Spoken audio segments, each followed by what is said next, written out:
Good evening, everyone. Thank you for joining. So we got Matty tonight. How you doing, mate?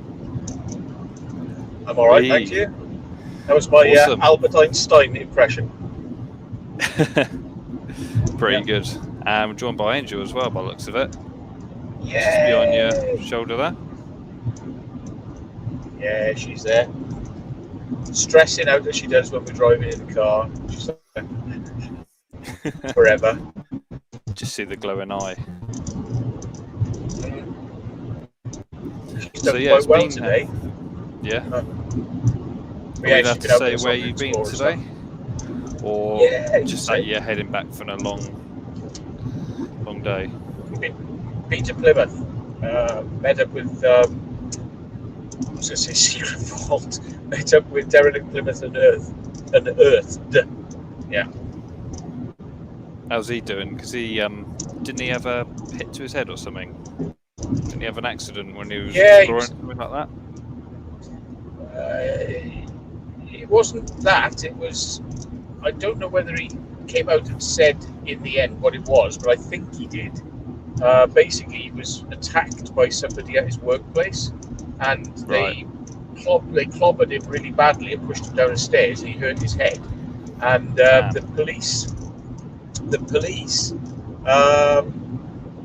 haven't actually arrested the person for it yet, even though they know he did it. And they because all I can tell you is it's mind-boggling, and I know you, like myself, like many people, will go, that doesn't sound right, and it isn't right. The Devon and Cornwall police, right down that way, they deal with Torquay, right, where I was arrested in Torquay.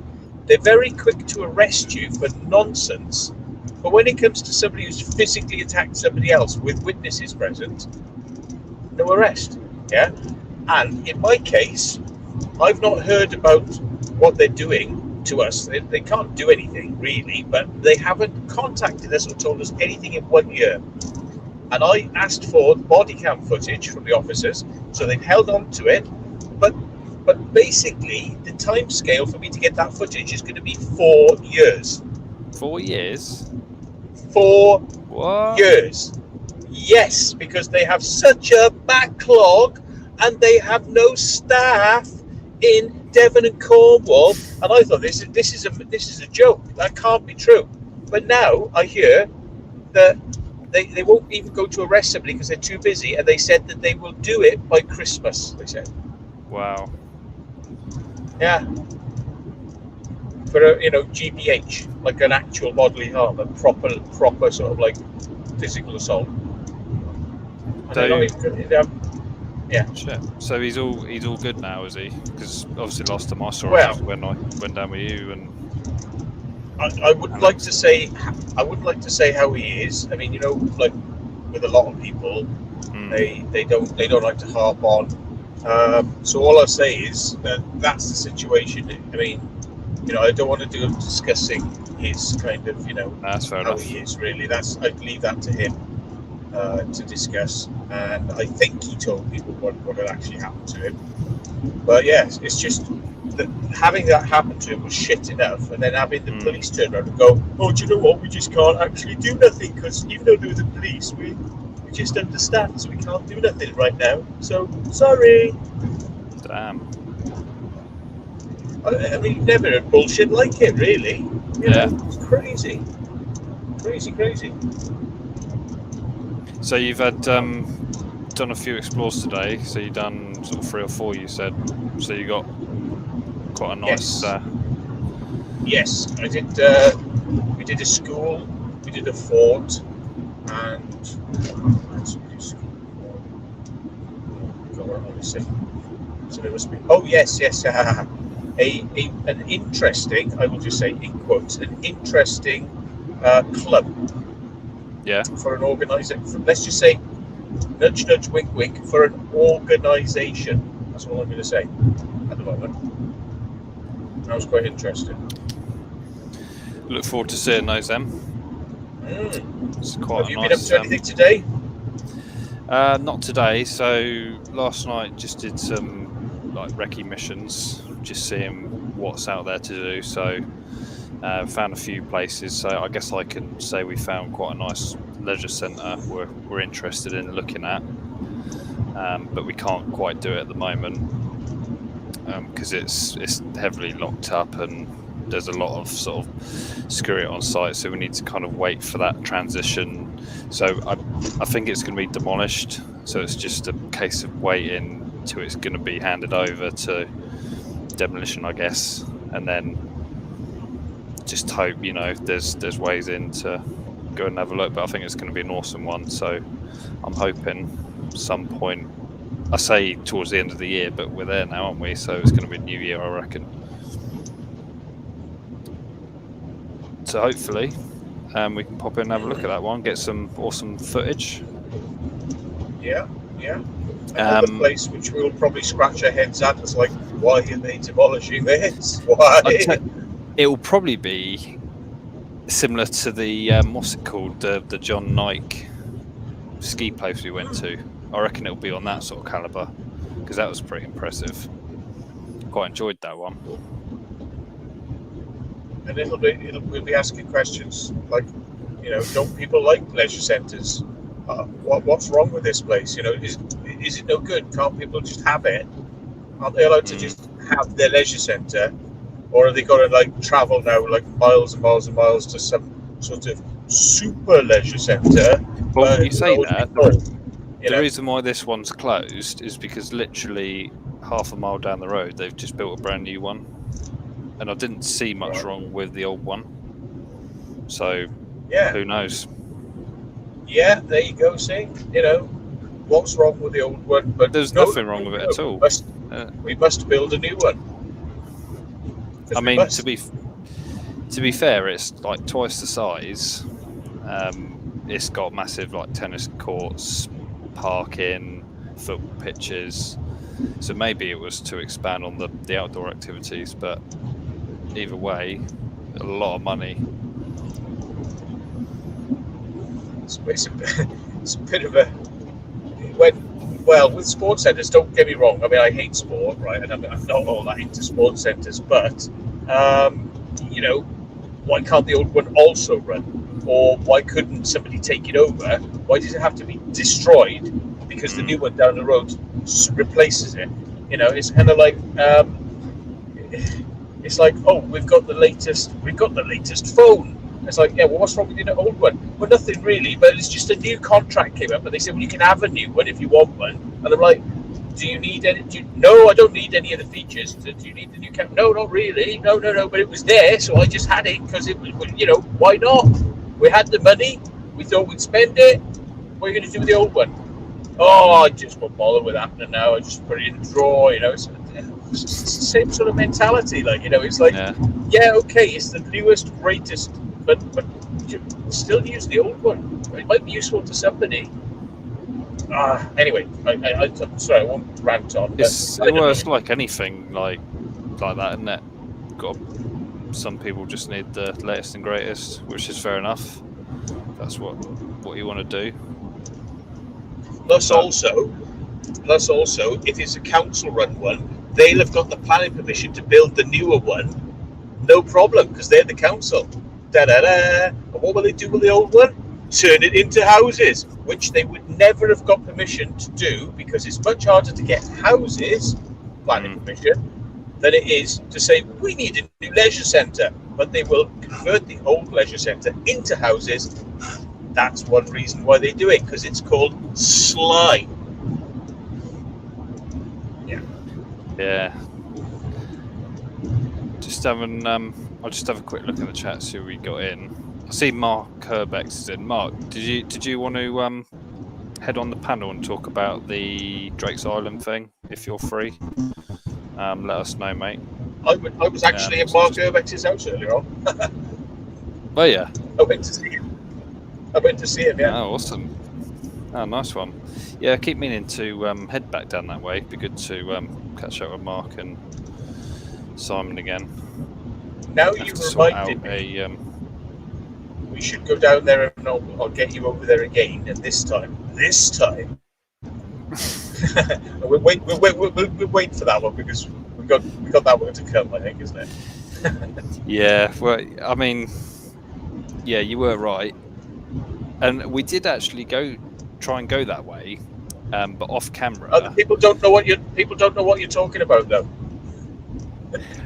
Well, I have put the no video idea out what you're just talking before about. this one, so that they do. Yes, but did you actually hear me in the video telling you which way to go? No, that was off camera. Yeah, so you just went from your sunglasses, and then suddenly you're on this island somewhere, and for some reason you're wandering off to the right. So people have no context on this at all. Yeah. Yeah, so I'll give the guys some context. So obviously Matt specifically said to us, when you get on the pontoon, go walk left and walk round the island, the left-hand side, as though you're facing it. So we did do that, but off camera, Alex actually slipped and fell on the seaweed. He was right. And if you listen, Alex, hi mate. But yeah, he kind of just slipped on the seaweed, and we just thought, this is way too sketch. And we didn't have wellies, and to be fair, you did warn us you're going to get your shoes wet. And we were all, I think, being a bit girly and didn't want to get our shoes wet. So then we turned around and thought, we know best, we're going to climb up the most difficult rock face on the island.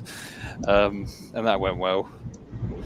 I think I actually said to them, I said, look guys, don't go to the right, because although you look like you think, oh, actually, we just climb up this face. When you get there, the reality of it is a lot harder than you think, and it's very dangerous. Whereas, yes, you're going to get your feet wet if you go left, but go left, because in fact, it's going to be all fairly low rocks, and you're going to get wet, but it's easy to get in that way. Do not go to the right. But they went to the right, and then they ended up doing exactly what I knew they would do, because I've been there 3 times with people who tried climbing up and looking up to the right, and it's never going to happen. The only person who ever did it was Sam with Jess, and he said it's one of the most sketchy things he's ever done in his life, and he could have easily fallen and killed himself. He's quite light, isn't he? He's quite nimble. Yeah, but I think he'd still die if he fell off a face. Yeah, to be fair, Alex is quite nimble as well. Well, yeah. But yeah, the weather front massively came in so quickly, because my drone footage at the start, it was quite modest, but literally after half an hour you could see that weather front move in. It was just like massive cloud to the east, I think you said it was. Before we knew it, the rocks, because the rocks we were on, we had to climb down when they were wet, so the rain was literally just making all the rocks so slippery. I mean, they're all slippery if you go to the left or to the right, but the problem with the right is it will become an increasingly hard challenge to the point where it's impossible. To the left will look like a ball lake going up and down over rocks, but you'll never get to a great height, and you will eventually get in. So Sam, when he went to the right, they were taking a rope up with them that they could throw down. Then I was going to hand them up. I did. I tied on and I handed them up my rope ladder. So everyone could have got up that way, except some didn't want to. That's why Dan from EWF went to the left and found an easy way in, because Dan did not like the look of my rope ladder at all and didn't like the climbing aspect. So they went left. Fair enough. But I take on board your point completely that Alex is quite nimble.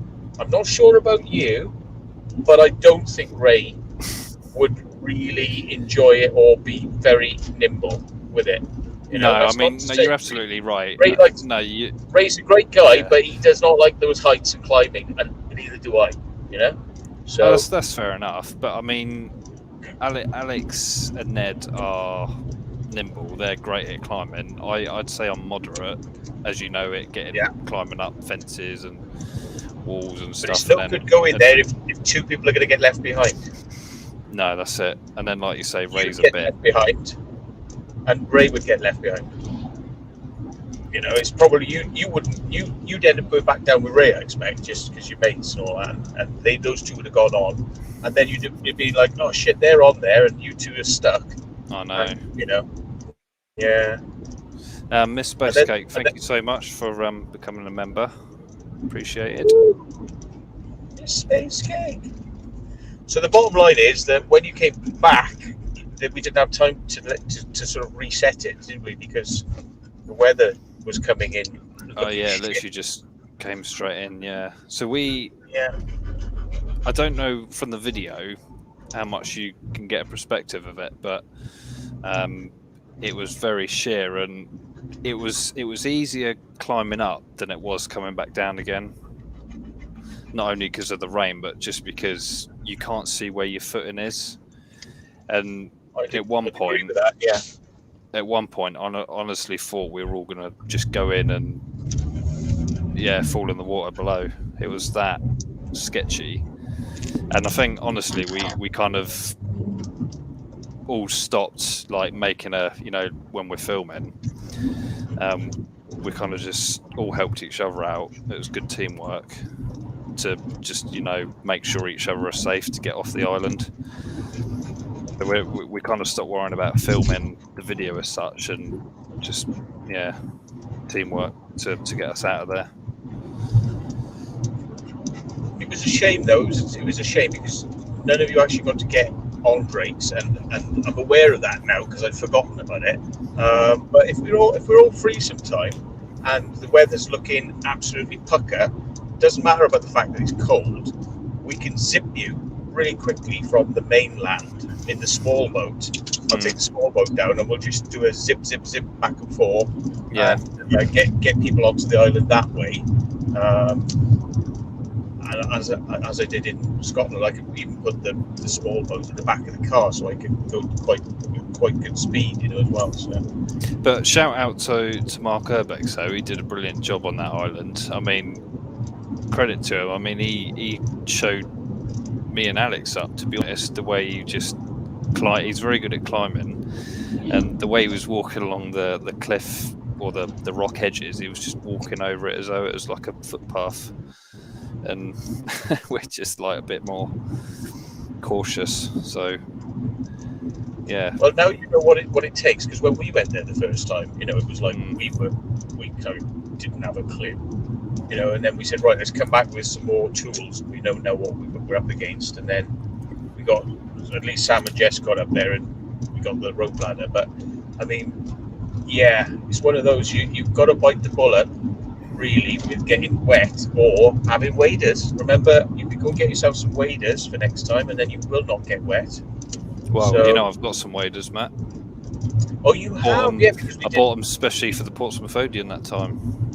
We did the Smelly Smegma cinema, didn't we? Yeah. Always Smelled remember that one. Properly of Mr. Smegley's Dick and Cheese, that one. Yeah. Don't know what that was, but it wasn't pleasant. No. Yeah. What else on Drake's Island? I think. Yeah. Did you hear about the story? So the little pontoon where you moored up, and then to the left there's that little sort of wooden shack. Yes. Yeah, so I was getting some cool drone shots. I don't know if you saw my drone footage. So I flew right in there. Yeah, I saw that. Yeah. And did you notice that guy? It appeared in the doorway. No. Yeah. So what happened was, so him and his girlfriend were just having a barbecue on the beach, and Oh, basically. that's right. Yeah, I flew my drone in this wooden shack, and I was just to get some cool cinematic shots. And this guy walked in the doorway, trying to find somewhere to go for a wee, and he sees my drone, and he takes a step back and looks like he says to his girlfriend, "Oh, there's a drone in this shack here," and she must have said, "Oh, well, wave to it," and then he just waved to my camera. So I'm just looking on my controller, my phone screen, and I'll just see him waving at the camera. So I'm like, all right, fair enough. So when we got on the beach, I spoke to them and just said, "Oh, yeah, I was just getting some cinematic shots," and he was like, "Oh, yeah, no worries. I was just trying to find somewhere to go for a wee." But yeah, it was quite funny. They were quite cool people to talk to, so it was all good fun. And the story with those people as well, Mark will remember this. So you know you dropped Mark off at the island first, didn't you? Because we came from the fort. Right. So you dropped Mark off on the beach or the pontoon first on his own, and then you came back to get us, and then Mark was just left on the island on his own, and he walked up the pontoon, and this couple I was just talking about were on just suddenly saw Mark, and they were like, "How did you get here?" And Mark was like, "I swam," because they didn't see he'd been dropped off by a boat, and they were well puzzled. That was a funny story as well.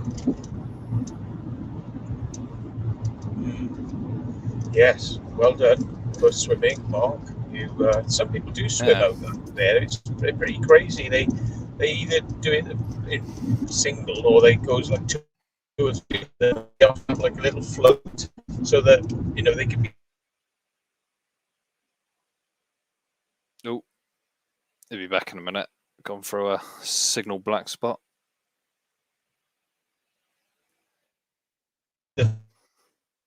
If you can hear me, Matt, you're breaking up a little bit, but hopefully you will reconnect in a minute. I've just put the StreamYard in, just if you want to join Mark or any of the regulars want to join, Bengal or Tinsk. Oh, you back, Matt? It's probably going still in a signal black spot.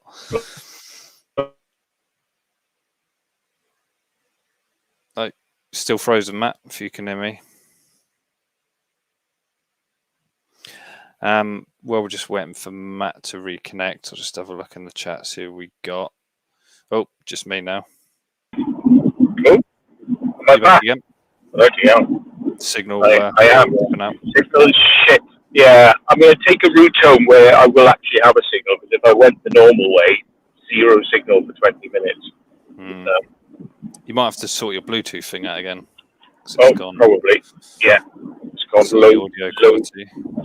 Low shit quality. Yeah, here we go then.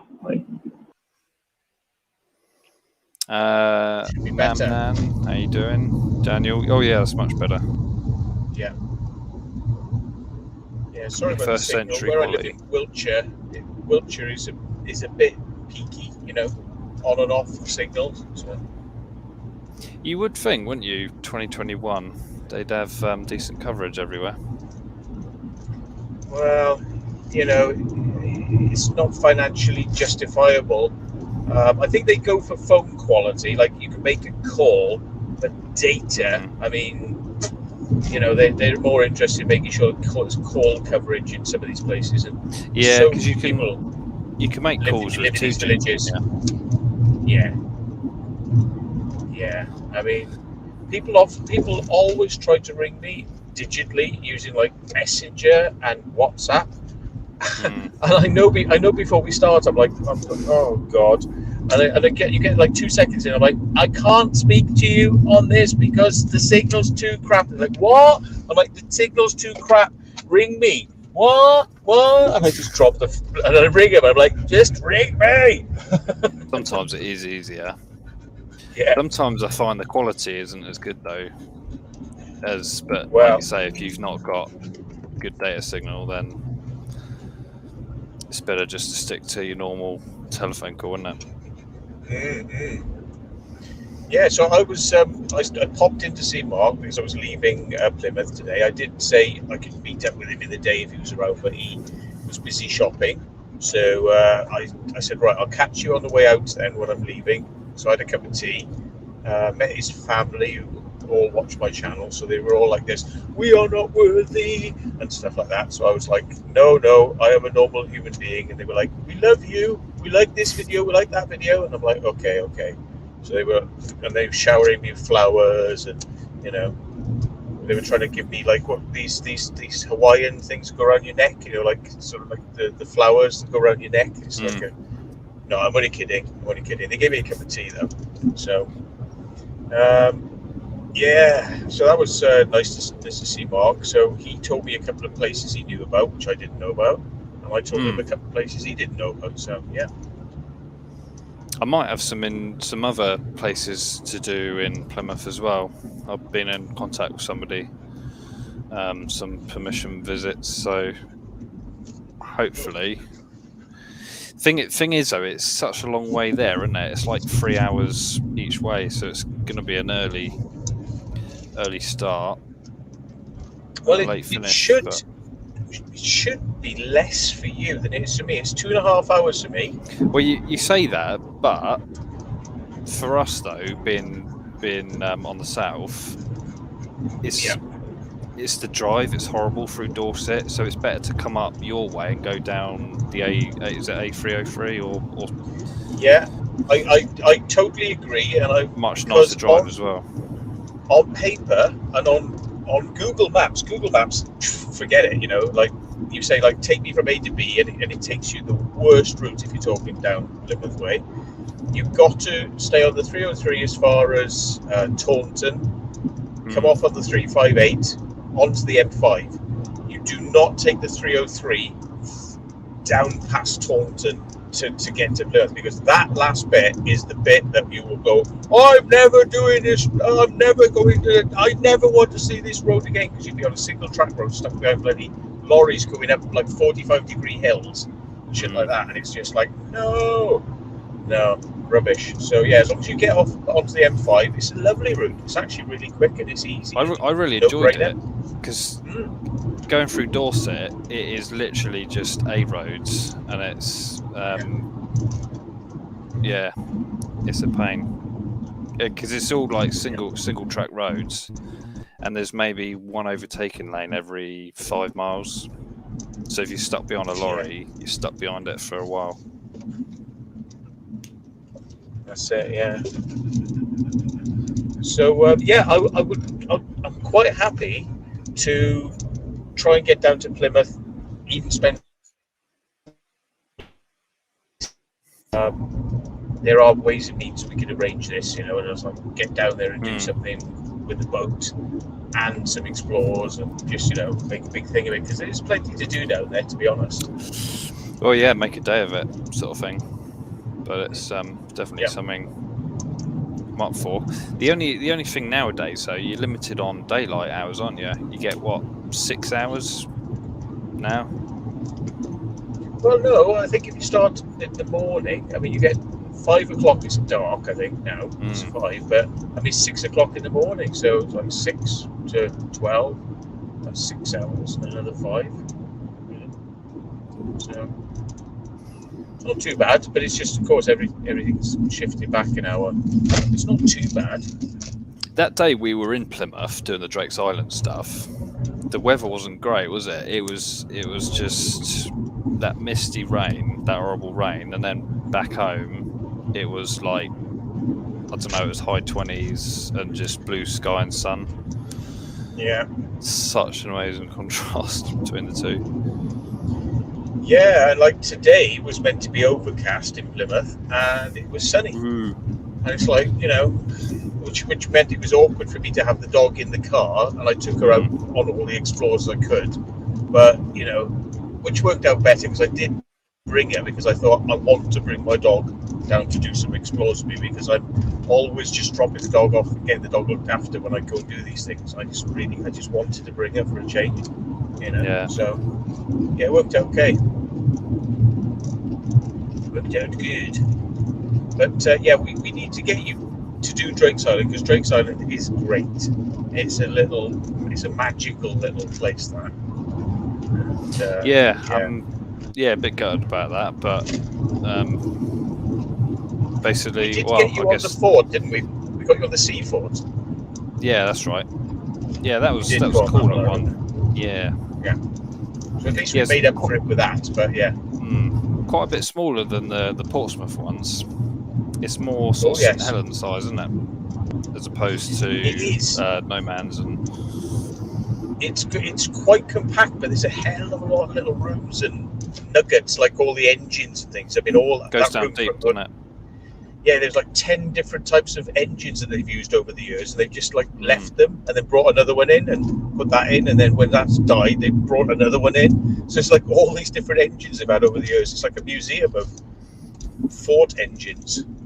The amazing thing about the sea forts, Plymouth and Portsmouth, is they're just untouched. They are time capsules, so they haven't been graffitied, they've not been vandalised. They're just as they were when, you know, they shut down. So that's really good to sit like that with no graffiti or, you know, stuff broken inside it. Yeah. Because I mean, don't get me wrong, some, I won't call it graffiti, but like art can be quite nice, but sometimes it just ruins it, doesn't it? Kind of like it how it was when it closed or shut down. Now I need to go and see whether I can get some of that mouthwash, because I'm going to pass a garage. It's going to be the last civilization place. They'll either have it or they won't, and I'll be back in the car very quickly. But All right, I mate. need to do this because I've got a bloody abscess which I've realised is forming on my gum. That's of tonight. I've realised it, so Damn. I need to go and mouthwash now quite a bit, I think. So I'm just going to pull in this garage. Oh, if anybody wants to know where I am, I'm in Westbury's garage, but you'll never get here in time. Ha ha ha ha. See you in a sec.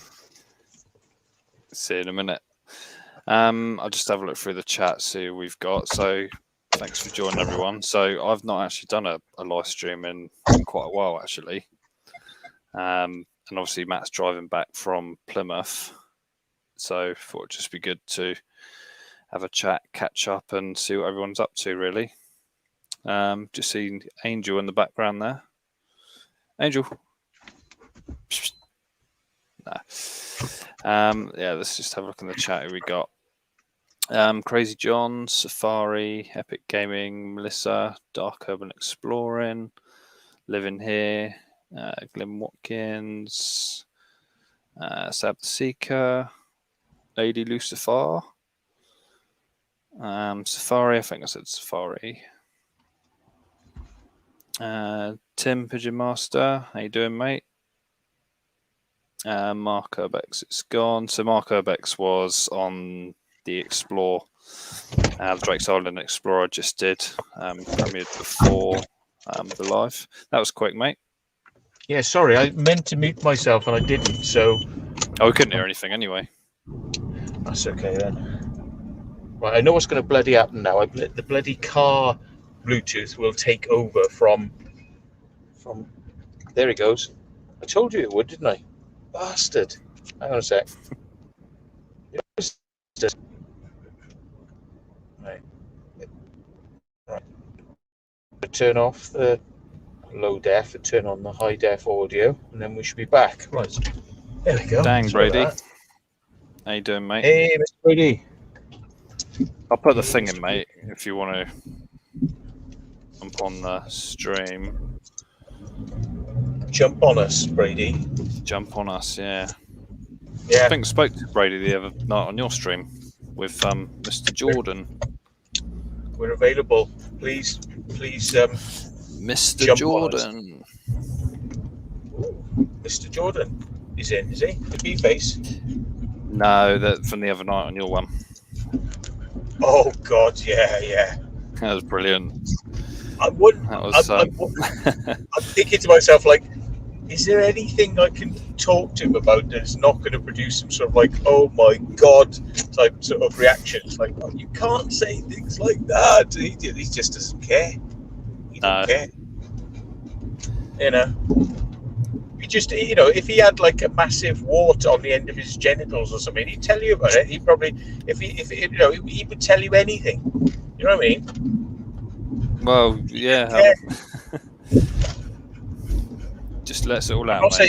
I'm not saying he has. That's what I'm saying. It's just hypothetical, right? I don't know if he has. Yippee! No, he's brilliant, chap. Yeah. He's awesome. He's probably watching. I bet he's watching because now you said that, he'll sort of like pop into the chat. He does. He's like that. He's sort of like he doesn't. Listens in. I don't think he comes to my chat that often, actually. Oh, but I advertise that I'm going to be on your chat. So True that. now, Yeah. he now knows that I'm here, so he might watch. We got like less than 20 days till that monkey who's been harassing me for a year now, right, is in court and will be found guilty. I'm fairly sure, in my opinion, because I think he's actually probably, I'm guessing, I don't know, but I'm guessing he's probably already put his guilty plea in, or that's why it's going to go fast track through court, I'm guessing, I don't know.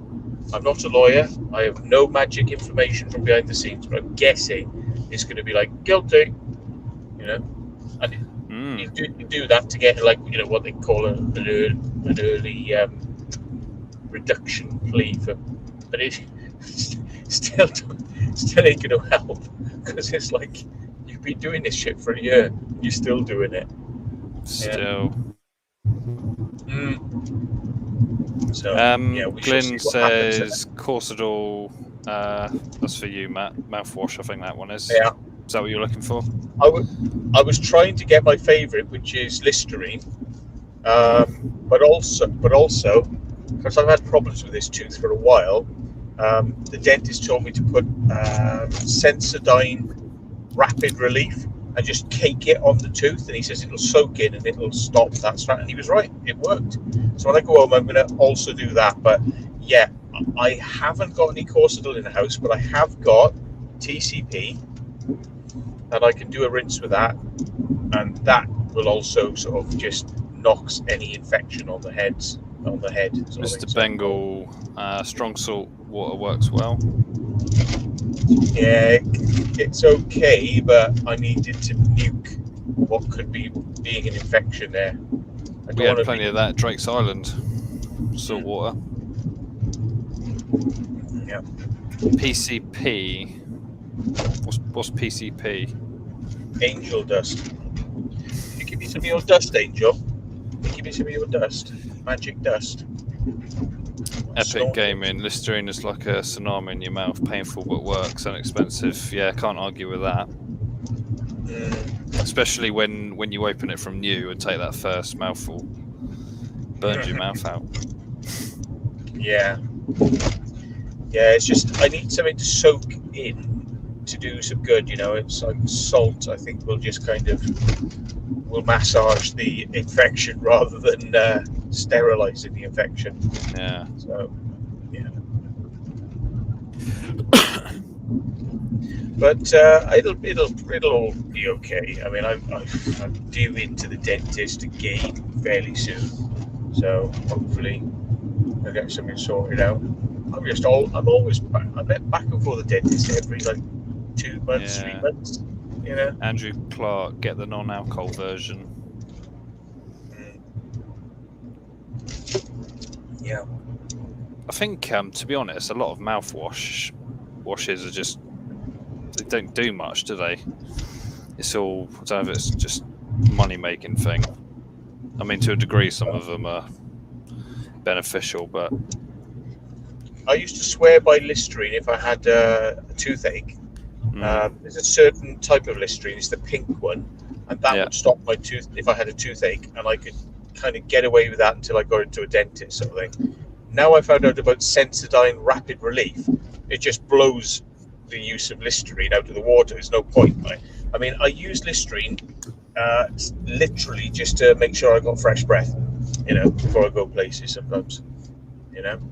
That's what I use it for. But these days, that Sensodyne Rapid Relief, you put it on a tooth that's giving you chip.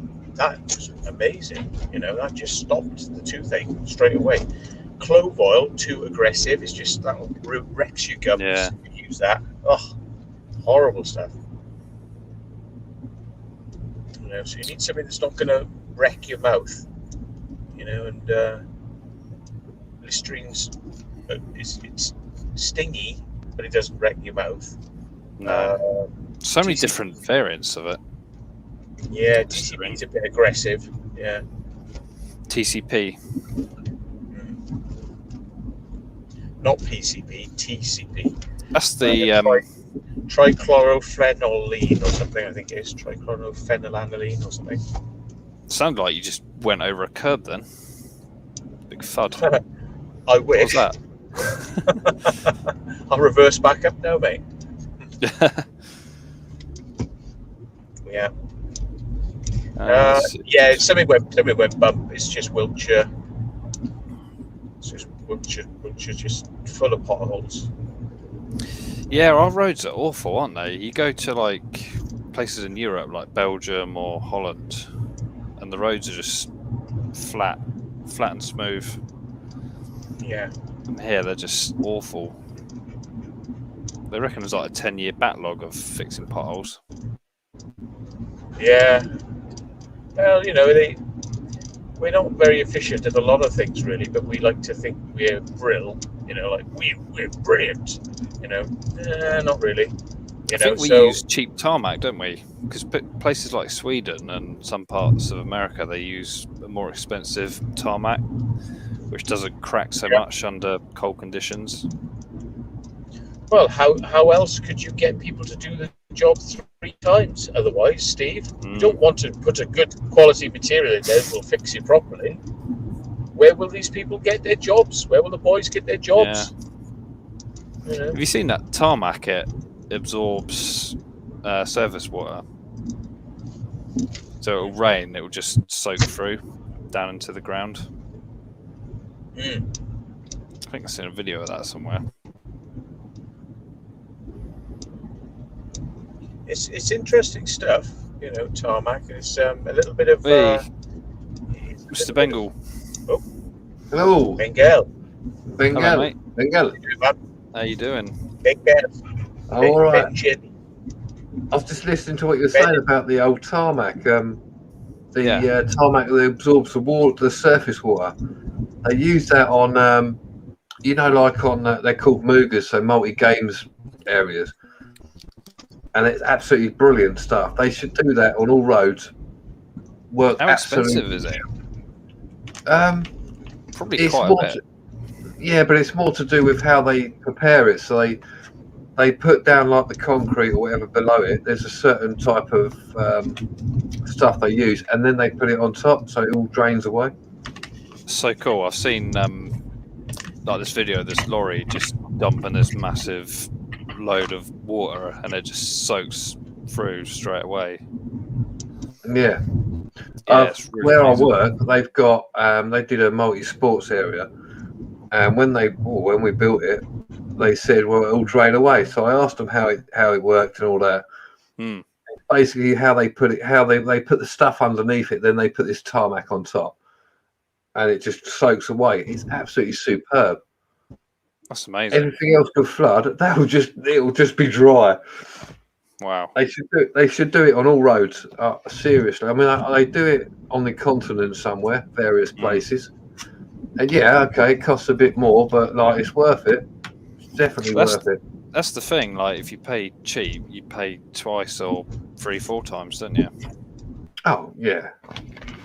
That's because, like Matt said, everybody's got to have a bit of cut, haven't they? I mean, it's like when you get anything done, especially like water. If you get like all these people come out, they're all subcontracted to the water board or subcontracted to somebody else. So you spend like double the amount. Well, you might as well just go to the middleman and go, right, can you do this for me? And they go, yeah, that'll be all right. Won't cost as much. Job done.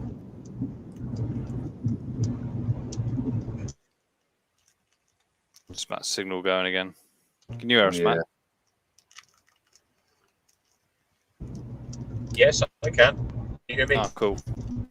Yeah. It's just a lovely Wiltshire phone signal. Yeah. Have you seen those? You're talking signal. about like, signal's knackered, isn't it? You're talking about the roads which all the water. Have you seen the ones where they do all the like the road markings? They all glow up in the dark as well. Have you seen that? I think I have actually. I'm not sure where they've done it. I think Sweden or somewhere. But so basically, I'm not sure where it is. But basically, they put it on the road, and it takes the natural sunlight, so at night it glows up. Oh, really? Yeah. I got deer That's in the good road. stuff. I got deer. Look, the dog's just gone mental. She's like she's seen him. I didn't hit them, by the way. I was driving back from Wiltshire from I was an explore we did when we did one of the mines, and a deer ran out in the road, and I swerved. I was doing about 60 as well, and literally swerved. And yeah, very close call. Luckily, the deer ran out maybe 2-3 foot in the road and then jumped back into the bush. But if it hadn't have turned back, I would have hit it. I didn't fancy a fight with a deer at that time of night, in the middle of nowhere, basically. Bloody hell.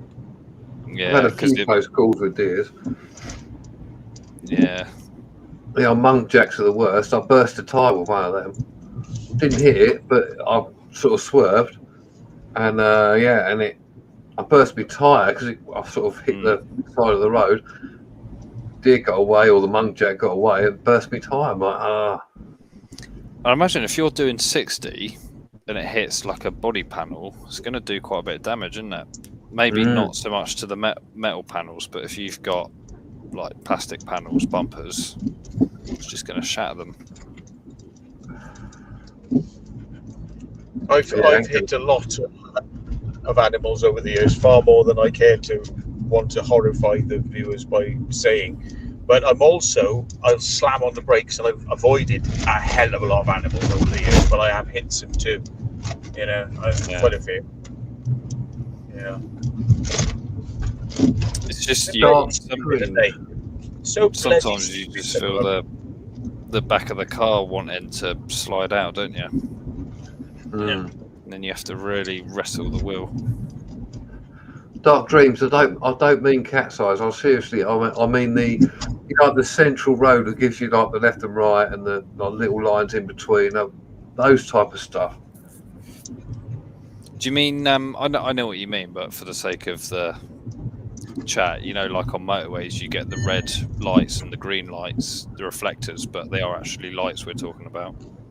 No, I'm talking about the road markings themselves. So, like, for example, you got. Let's just take an easy one. So you've got road markings that says school on it, and it's got like the little zigzags. Yeah. Okay. I'm talking about them. So they're plastic basically. They put molten plastic down, didn't they? But they invented it so that something which will actually glow up in the dark. Takes the natural sunlight in the day, and then it glows up. So it's not like those. It's not like fluorescent as such. It's more. Is it? Well, it's fluorescent. I don't know how it works. It is fluorescent. Only lasts doesn't last long after the light source disappears, or does it? I don't know. Let me look it up. Hold on. One moment, caller. Yeah, some of these like road markings, you can have cat's eyes that are actually like LEDs, and they charge up a solar panel in the day, and then they actually emit, at night, and they're really good. They're very good. But I was going to say, in Wiltshire, right? Thankfully, this never went through. But Wiltshire decided, in their wisdom, to be clever, and in order to slow down drivers, they were going to take away all the cat's eyes and all the white lines, because that would slow drivers down, because they wouldn't know where they were on the road, so it would slow everyone down. And they were putting this through, right? And I think some people said, I tell you what, if anyone from my family dies because of this, I digress. But they actually were going to do that in Wiltshire. Take everything away. Maybe they just want to save, I don't know, whatever it is. Did you find it, John? Yeah, I put it in the private chat. It's from 2014. In the Netherlands, they did it. Oh, okay. So look. Right, I have to transfer now to my house, so I will have to go offline for a bit, and I may come on when I go upstairs, but it'll take me a few minutes. Yeah. Okay, no worries, mate. Oh, mate, take care. Okay. See you in a minute. See you in a minute. Okay. Post it in the public chat as well, John, just so people can see. So glow in the I dark. can't post it. I'm not admin. That's right. I've just posted it in. Yeah, good man. Glow in the dark. Oh yeah, that looks cool, doesn't it? It does look good. Photoluminizing powder that charges up in the daytime, slowly releases a green glow at night, doing away with the need for streetlights. I don't know how much that'll work with streetlights, but it looks pretty cool. Wow, that is cool, isn't it? Yeah. I don't think it took off, but It the should do. technology's there. Yeah, the technology's there. I mean, Yeah. it's photoluminescence is basically like animals do it as well. They have whatever it is for their biological makeup. They can produce a light at night. Glowworms, isn't it? And Yeah, jellyfish and other bits and pieces. They all have various mechanisms to do it. yeah, it's amazing. I mean, it saves a lot of money, like electricity, and installing. Well, you got to install that. If you do traditional way, you got to install loads of lighting, and if that's just one strip, surely, It's just paint, isn't it? Basically, it's the glow. You can buy glow in the dark paint. yeah, So it's that because it's what they put on the road is like hot plastic, isn't it? I don't know if you ever see when they do it. Nasty stuff if you get it on your hands. wear But, solid gloves for those. Yeah, I saw some guys doing it once, and I was talking to him, and the guy's got a massive scar on his hand. I Oh, said, really? yeah, and he literally said like it's because he got some of it on his hand once, and he had to get like a skin graft and all that. But because the stuff they use is so hot and it dries so quickly, but you just really don't want to get that anywhere near you. So even if you literally just get it on your hand for what? Are we talking 5 seconds or Yeah, 5 literally. minutes? No, Really? no, That's 5 seconds, mate. It's like hot tar going It's on like your acid, hand. sort of. Yeah, mate. And because it's plastic, it's not like going to come off easily, is it? No, because as soon as it starts to cool down, it's gonna stay Oh, in yeah. it. Oh, yeah. Oh, nasty. So although it looks great doing it, it's proper dangerous when they use it. Like molten paint. It's, Have you seen those videos online? So they do like the disabled markings or any markings, and it's quite satisfying the way they paint the disabled badges on the parking bays. Have you seen that? Yeah, I have, yeah. The geezer's just there doing that, isn't he? Just Yeah, going like, yeah, that's here it. we go. Yeah, so satisfying to watch that. It is strangely satisfying. I Yeah. want to say it isn't, but it is. You just sort of sit there going, "That's so cool," because they do it so fast as well. Yeah, and it's so attention to detail, and they just, it's just amazing how they do it. Icy says this country isn't great at charging stuff like that. In the winter, though, as the sun is not strong enough. Yeah. You got a point, yeah. Kind of leads on to the electric car argument as well. Like they're pushing to introduce those, aren't they? But A, they're expensive electric cars, and B, there's hardly no charging points anywhere. That's right, and it costs more to actually produce an electric car than it does like diesel or petrol. So it's like it's a false economy, isn't it? And now they're going to push it. I remember watching, I think this was Top Gear years ago, the Prius. Like the components are like sourced from literally all over the world, and then they're just brought to, I don't know, either the UK or Germany or Japan or wherever to assemble it. And like that's not eco-friendly doing that. No, of course it isn't. To be honest, just buy like a 1 litre eco petrol car, and it's got to be more economical to like in terms of building it and manufacturing. Yeah, definitely more economical. But then they go on the but it's not environmentally friendly. Oh, come on! Nothing's environmentally friendly unless you use a push bike. Yeah. It's not, is it? No, it's not. But Yeah. yeah, Look at all the components that you have in a car nowadays. You know, it's not just an engine which is running off combustion. It is electronics. Everything controls it. And what do you Yeah. need for electronics? You need raw materials. Obviously you need gold, a little bit of gold, a little bit of platinum. You know what I mean? That's just for the circuit board. So I'm not going into any of the copper which is needed for the wiring. this goes on. Well, yeah, and yet they're going, you know, oh, we'll do electric cars. Well, you do the electric cars and see how much that's going to knacker the environment just as much. When you get old batteries that knacker up every 5 minutes, so you throw them away, but you can't recycle them because it's got sulfuric acid in it, Yeah. lead, and other things. Or am I just speaking out of turn there? The thing that puzzles me, right, is if you crash an electric car quite bad and it catches on fire, you can't really just spray it with water, can you? Because electric and water don't really.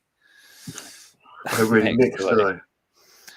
No, because if you touch that water which is charged, you're just going to instantly die, aren't you? It's the same reason you don't take anything electrical in the bath with you, because if you do, you just die immediately. Never really thought of it that way, but yes, Do you see what I mean? You've got a point. It's like, quick, call the fire brigade. Oh, maybe not. I'll just let my car burn. Yeah. Oh, Dark Dream says car batteries use lithium polymer. Okay, that's fair. Okay. But it's still lithium, which you don't want to get near water. No. Yeah, it is a good point. What do you do? I mean, because fire engines don't have massive CO2 or sand. No, they have foam, don't they? They do have foam and other bits, but yeah, not sure that would. It's still got water in it, though, isn't it? Oh yeah. What's Todd Metzger? What's AFFF? Without having to look it up. I'm going to look it up. Hold on. One moment, caller. One moment, please. Play a bit of Girl from Ipanema. Aqueous film foaming. Aqueous film forming foam. It's still water-based, but it contains hydrocarbon-based surfactant. So so it's like a sodium alkaline sulfate. Ooh, nice.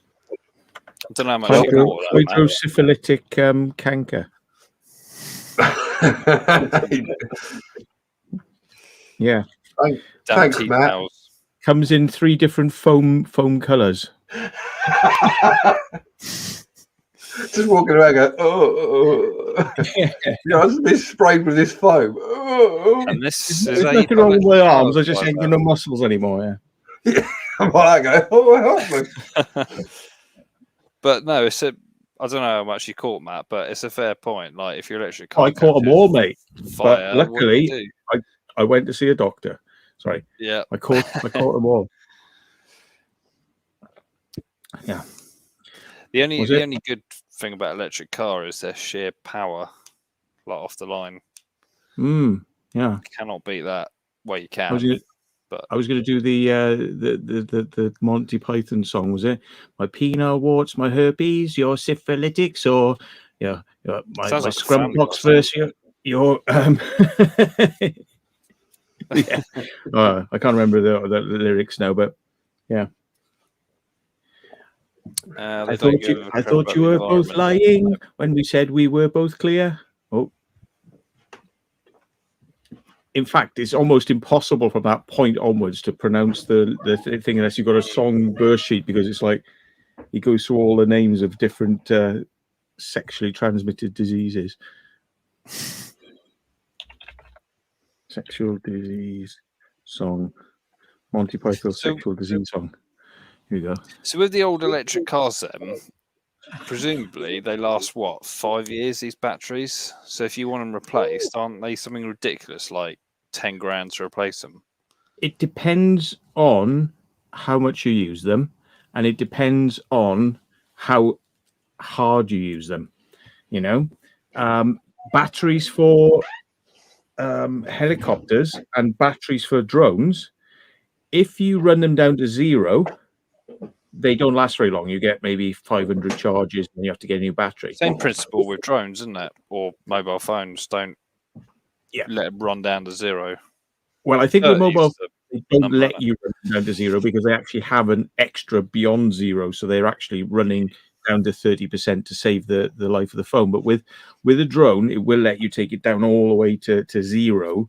It's not empty, but it's to the bottom of the limit of what they can give you, you know. And the thing is, they warn you in the manual, if you keep doing that, you will have to buy batteries a lot, you know.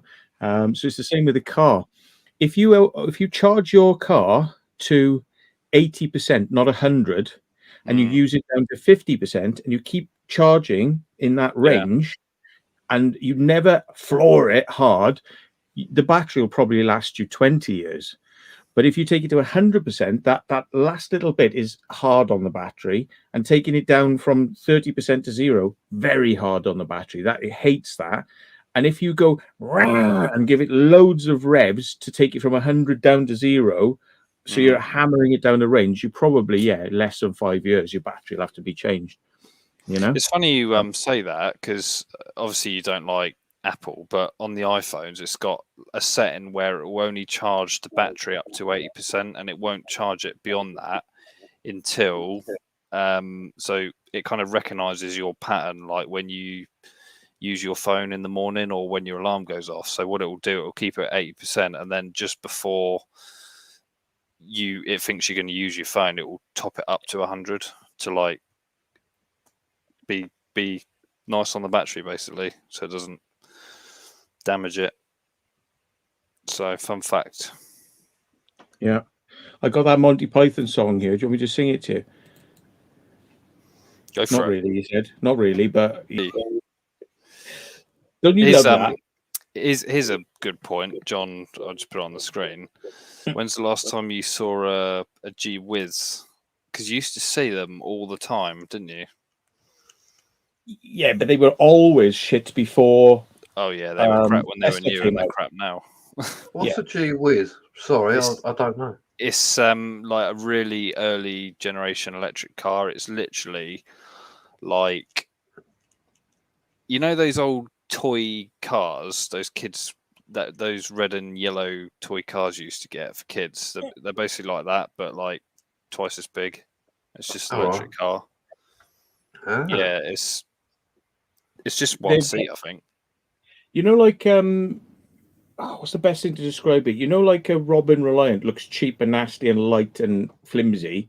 Imagine a Robin Reliant stretched up in the air, but with four wheels, right? Stretched up, looking a bit boxy and a bit like, who designed that? You know, a bit crap. But it's like a cross between that and like a smart car. Yeah, they're just very tall, very squat, and they just look badly designed. They're just like, ugh, you know, and they're not very fast, but they were an early electric car. What was that, back in the 80s or 90s or something? Oh, I think 2000s, really, isn't it? I suppose. There you go. It's that. Oh, okay, yeah, I got you now. Fucking hell. So it's a bit bigger than the old Pill P50 or whatever it was. Clarkson drove on top. It's like a shitty smart car, doesn't it? It is, yeah. Oh, It's like a awful, badly mate. designed smart car. Just plugged in a device. Yeah, you heard that, did you? Yeah. Yes. Oh, it's supposed to remove noises like that. So you're away somewhere and you. Yeah. That's a good Funny, point. Melissa, should say that. There was some electric car got stuck in Westfield, which is like a big shopping centre. Shopping mall, Got yeah. stuck in the car park recently, like the other day, and just blocked the whole of it because no one could move it. Yeah, I heard when you recover electric cars, you can't just put them in neutral like you do a conventional car because it's all linked through the motors and stuff. So they're saying you can't tow them. So Well, you can, but you've got to. It's like an automatic. You have to disengage, so that the wheels aren't. Well, the program I watched, I don't know what program it was, but on a normal car, you just lift the front wheels up, don't you? And then you just release the handbrake and the rear wheels spin freely. But this one, they had to lift all four wheels up. So they had to put like casters on the back wheels or something. So they weren't spinning. Just put it on the back of a bloody flat loader, idiots. Yeah. If anyone's got an electric car, is there an option to like disengage the? Well, I say differential hasn't got one. I don't. Well, it probably does, but can you put it in neutral as such? Well, the thing is, I've got a feeling that some cars are direct drive to the wheels, so there's nothing connecting anything into an engine anyway. So there's no gearing; it's just direct drive. But some cars actually have like a pseudo axle, and they are driven from a mid motor, like somewhere in the engine bay, or those ones may or may not have an engage disengage, and without power enough to disengage, they may be locked on to kind of like act as a parking brake, as it were. So you have to disengage that by applying battery power just to the internal battery, not the main running battery, just like the little backup battery. And once you power those on, they can usually then switch the mechanism across to get rid of it, All right. A bit like an automatic car. It's like you need to start an automatic to be able to knock it out of park into neutral so you can tow it. Yeah. It's a bit like that, really. Instead of having to start it like you had with an automatic, you just have to get the main battery running, and then you'll be okay, I think. Well, we'll probably all be driving electric cars in, I don't know, 20 years, something like that. Well, when they sort out the battery, I mean, I really don't get it. I mean, they can send Voyager 1 and 2 out, and their batteries are still working, and they're working on some type of little nuclear thing going on. But like, surely they can do that. Don't mind the radiation, yeah. Yeah. Well, yeah, but it's a minute radiation. It's not a major amount. No, but they didn't actually worry about the radioactive part of it because it was in space. They wouldn't run nuclear batteries like that on the ISS. It's just they wouldn't, because they would be giving off too much radiation too close to people. So they don't use them for anything conventional. Although in the 50s they had some really harebrained ideas about, nuclear is safe, and they were going to make jet engines that spewed radioactive waste out of the back of them to propel them forwards in the Earth's atmosphere.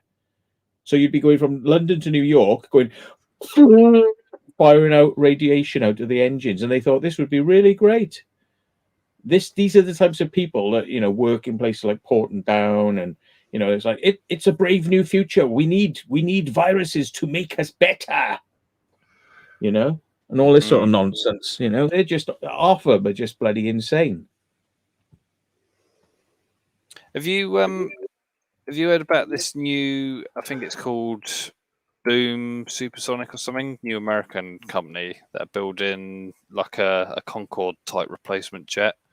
So United Airlines, the American carrier, have pre-ordered 10 to fly between like New York and London and LA and Sydney. So it's supposed to cut journey times down like a half, basically. Have you guys heard of that? And they reckon they're going to get it up and running by the end of the decade. And the best thing of all is it's going to cost literally like a normal plane ticket.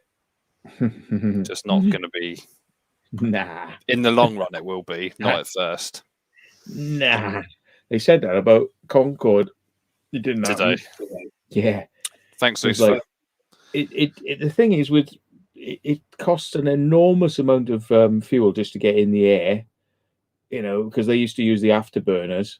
And then once you're airborne, you've used like a quarter of the fuel just getting airborne, just like to get off the ground. And then you've got to get up and up and up to a cruise altitude where the engines can actually perform efficiently, because they perform pretty crap all the way. They need to be at 35,000 feet to start getting efficient. So you've got to climb up. And so you've used half your fuel basically transitioning.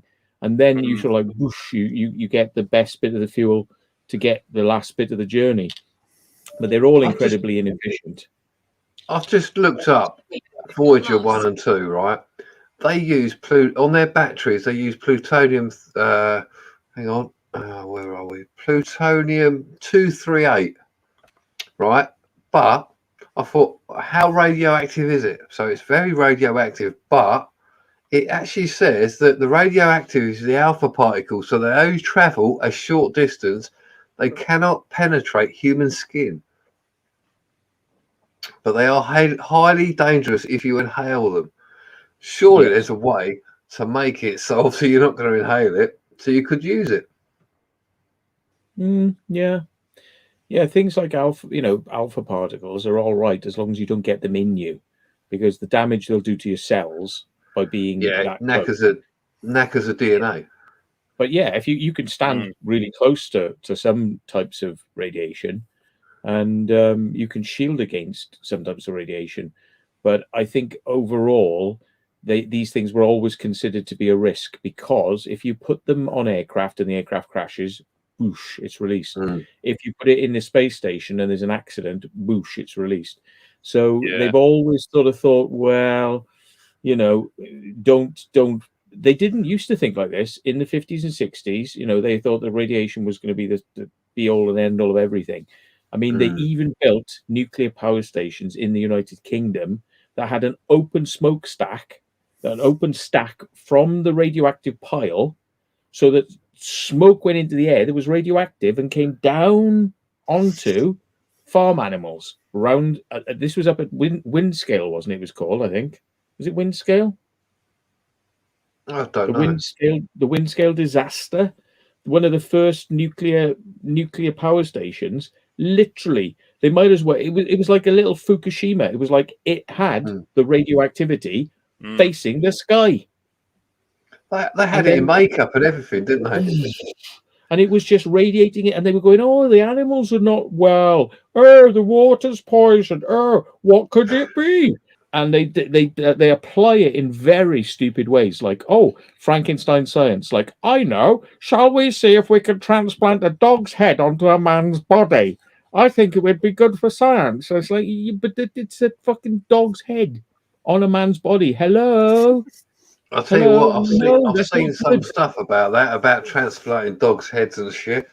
Not good. Oh, you know what I mean? It's like, the fact that you can do it is like irrelevant. The fact you shouldn't be doing it is more apparent. It's like, they just don't get it, like, and they just carry on. This is why they did all experiments on the public, with dropping viruses over villages in like Cornwall, and then just sitting back and waiting to see how the virus spread and whether people got ill and stuff like this. And people to this day still deserve compensation from all of that, because they never said what they did at the time. And it got covered up, but it's all been exposed now. But it's like, well, if they could do it back then, they can still do it now. And these are the people who are still in control. And they go, "Oh, but they've all gone now. They're all retired." And it's like, no. What about their protégés? What about the people they taught? What about the people who live in places that are so black budget that we are not allowed to know? They still have that power, because it's so secret, but so important, that they go, "Okay, do whatever you want." They can still do that shit today. And this is why I don't trust them. And that's why I say we should be looking into things like military bases and stuff. I'm concerned anyway. But, yeah. I don't think you're wrong. I think I do agree. It's anyway. I can't remember we got onto this one now, but I think that Might have been my fault with plutonium 348. Yeah. Or whatever it was called. Yeah, the whole idea behind nuclear weapons came from the fact that they had a split in which way they wanted to go. They could make nuclear weapons which were clean, right, or nuclear weapons which were dirty. And they decided for the dirty option because they could make nuclear power plants. They could make the public believe that it was all about energy, and that they told people, you'll have free electric because this is all so wonderful, right? Mm. And what happened was it became the most expensive way to produce electric because of all the procedures and safety and everything. They thought that they could just put nuclear power stations up everywhere and have open stacks and all this sort of stuff. And then the reality dawns, like, well, everybody's becoming mutated. The animals are dying, It's like, you can't do that. So everything had to become safe. So it's really expensive. Yes, as long as you don't fuck up, it's clean. But ultimately, it never was this free energy we were told about. But it was never really about whether they were going to give us free energy. It was because they wanted a machine that would produce weapons grade material. And that's what nuclear power plants do. You feed them stuff, and the byproduct of it is you get weapons grade material, which you can take and put in weapons. And then you tell the public, this is, oh, look at this, we need nuclear power stations. And yes, we do, but not that type of nuclear power station. They went down the dirty route because the byproduct was weapons grade material, right? They did that for a reason. They could have gone down the other route, which is to develop nuclear power stations, which were clean, but they wouldn't have got the weapons grade material. So, of course, they don't want that. They had the opportunity in the 60s, and they're just coming back with it now. You might have heard a little bit about these new reactors they're talking about, and they're safe. You could drop a bomb on them. They're safe. They wouldn't emit stuff that would hurt a lot, Well, then you get the old what is it? The old holy grail of cold fusion. But that's so hard, and it's always 30 years away. We've got technology now which can make nuclear power stations safe, but it takes away all that control and all that money and all that weapons grade material which they still want. It takes all that away. So you're taking all the toys away from the military. Like, you don't have your weapons grade material.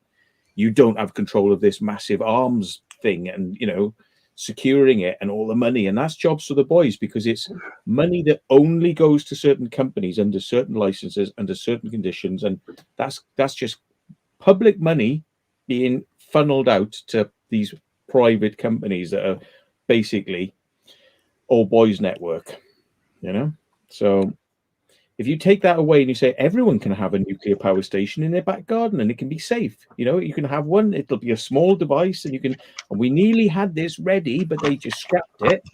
Everyone can have their own little nuclear power thing, and it's possible, isn't it? And it's Definitely like, and it could have been safe. Nope, they didn't want that, because that gives people power and that gives them control. And it means the government can be cut out of the equation for power generation, and they don't want that. They want, things they can tax you on. They want things they can control. And if you have the ultimate power to generate your own electric, and you suddenly you don't need them anymore. So guess what? Rich people now have solar. So all the rich people have now got no electric bills, and all the poor people pay for everything. It's like the rich get richer, don't they, basically? Yeah, rich people are driving around in Teslas. They don't pay electric bills because they've got it all, and it's like, great. We're all paying for nuclear, which is for the arms race. We're all paying for that. We fund that. The public, the poor public, the working man pays for that. The rich man doesn't. Yeah. So interesting. I love it. But, yeah. Oh, I should shut up now. Sorry. I think there's there's still some electric car chat going on in the chat. I was just reading a few good points. The government are going to allow some type of electrical vehicle system, which probably means that you can fill up at a petrol station in the same way as you do with a thing. It's got to be a fast transaction, and it's got to be something that you can't make, i.e., solar, or generate it yourself. It's got to be something. So they're gonna the thing they'll end up, the one that'll take over and become really popular and be pushed as the only thing, and it'll just wipe out. Teslas will probably get converted to go onto this system, even though it'll be a shitter system that you end up paying for. But that's the one they'll want, because that's the one they can control, because they have the technology. You have to keep coming to them to get it, like ink for a printer. You know what I mean? That's what they want. Another thing that annoys me. Printer ink. Printers are like 30 quid, but the ink's like double the price. That's how they get They you. got like a little chip in them, haven't they, now? That you can only get it from manufacturers, Epson or whatever it is. Yeah. And they don't like it if you because you can refill them without having to redo the chip and all that, can't you?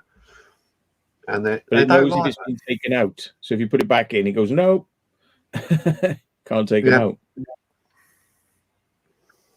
Do you know what Louis Rossman was pointing out the other day? There's printer companies like Canon now, and probably a few others. If you it's HP. Sorry, it's HP. Your printer will automatically order new ink for you.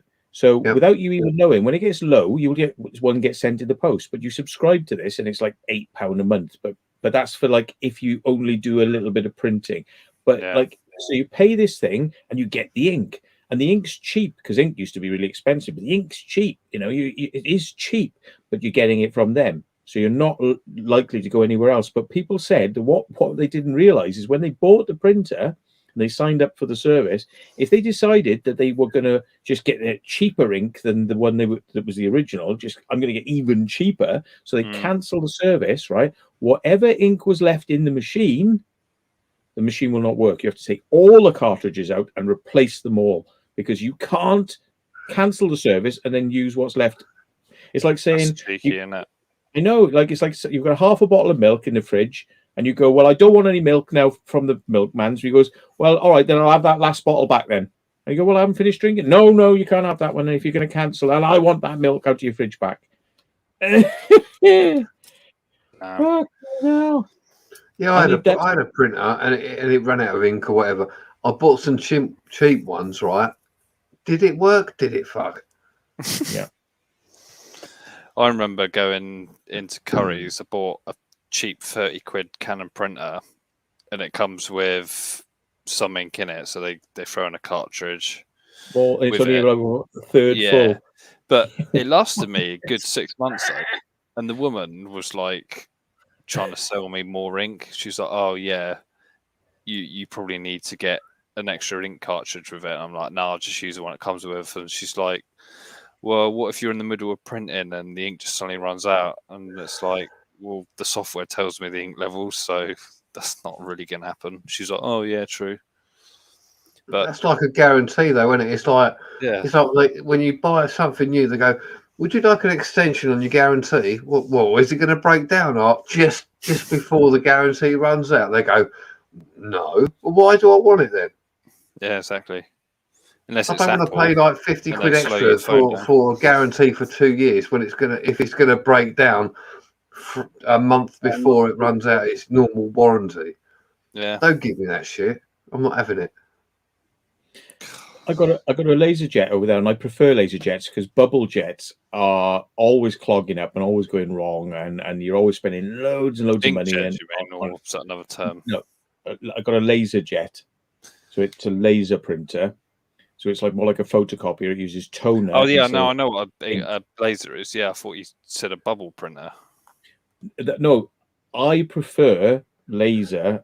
With my experience of things over the years, now I will not touch BubbleJet, never, because I've had more trouble. When you need them, they don't work. If you haven't used the printer for like a couple of weeks and you go to use it, it'll be streaky and it'll be all fucked, And it's like, so you clean it and it spurts out ink, spurts, and it wants another cartridge before you've even printed. You put another cartridge in just to print one page, and it's like, what? So I've just had so many problems with it over the years. It driven me nuts. Absolutely driven me nuts. So I was just like, sod this laser. And you can leave it for like 5-6 months, not use it, turn it on. It stirs the toner up. Boosh. Never get a problem. they're not as high quality as inkjet though for like photos. If you print in photos on glossy paper and stuff. Bubble jet can actually be quite sharp, but you know what? Inkjet's fine. Sorry, laser jet's fine. I mean, the colors are great, but here's the benefit: it comes out 10 times the speed instead of being It is quick, it's yeah. whoosh, you know, it's just out, and you can get that wet and it won't run. You know, it's like you can't get bubble jet or paper wet because it just run like ink. It's ink. So they're carcinogenic, the toners, aren't they? That go in laser printers. Don't know. But the thing I was going to say is that, you know, like you said about buying a 50 quid thing and it only has a smidgen of ink in, and then you've got to spend 100 quid on cartridges straight away. Well, here's the funny thing with LaserJet, because they know people want them, but they need to sell them cheap. So again, they sell them with like a smidgen, like a I wouldn't normally do that, by the way, as well. Too bloody expensive. So yeah, here's the thing. That printer costs 100 quid, but you'll have to buy 4 cartridges: the black, the cyan, the magenta, the yellow, right? Each one of those cartridges is 100 quid. So you paid 100 quid for it, and you've got to spend 400 quid within a short space of time on new cartridges. Bang, straight away, 400. So there is no way that normal people will do that. So of course, if you're smart, you buy one and you just get the cheap toner. And it works just fine. It works absolutely brilliantly. Now, inkjet stuff can quite often go wrong. Whereas on these, you can drill a hole in it and pour the toner in. So with inkjet, so obviously I've got an inkjet, and probably 1 in or 2 in 10 times of printing, I always get a paper jam. Do you get paper jams much with laser printers? Is that a thing? Well, not really, but it is much bigger and it's designed more industrially, so it's designed to be putting out a lot more. Whereas, I mean, at the end of the day, bubble jet is intended for low yield use, but maximum screwing of the customer, because the customer is stupid. They're designed that way, you know. Yeah. And you have to keep using them on a regular basis to keep them alive. And then there's things that go wrong with them that the average user cannot deal with. Like there's a wipe, a smear head that wipes the you know, when it goes back and it makes this clunking noise. The clunking is usually it's going to the edge of the printer and there's a little head and it wipes the cartridge clean. But if the cartridge has been there for long enough for it to start congealing, then it just smears shit back and forth on the head and it doesn't clean it. So then the only way it can lubricate its way out of that is by firing so much ink out of it that it all goes soft again. So it uses half the cartridge to and it keeps on going blip, blip, blip, blip, firing out ink to get. Now what you really need to do, but they don't let you do it, is have a removable smear thing. So it's like a wiper for your car. You can see the shit on it, and you can get a paper towel and you clean the shit off and you put it back in. No, that would be sensible. No, you cannot have that. It's a non-serviceable part hidden away inside the printer, and when you turn them on, the printer head goes ning, ning, ning, ning, ning, to frighten you from putting your fingers in there. What you've got to really do, and I'm not telling you to do this because I don't want any injuries. This is only for, you know, suggestion and educational purposes. What you need to do is turn the printer on.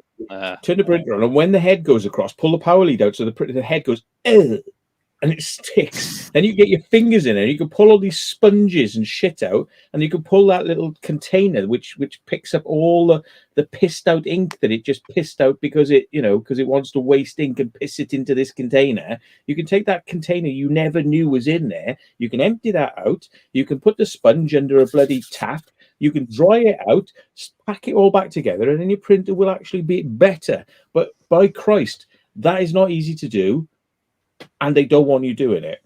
So, you know, but you don't get so much trouble like that with LaserJet. It's just so much easier. You know, there is nothing really to clean. You know, you don't have smudgy, congealed ink and shit, you know? Lasers and don't with the have toner as well. The toner, it comes up, doesn't it? And Matt, you probably know, it comes up saying that your toner cartridge is empty, yeah? That's bullshit as well, because all you do, you take the toner out, you shake it up and down, give it a put it back in, works a fucking treat for another 3 ones. It's all right. Yeah. It's just a bottomless toner cartridge.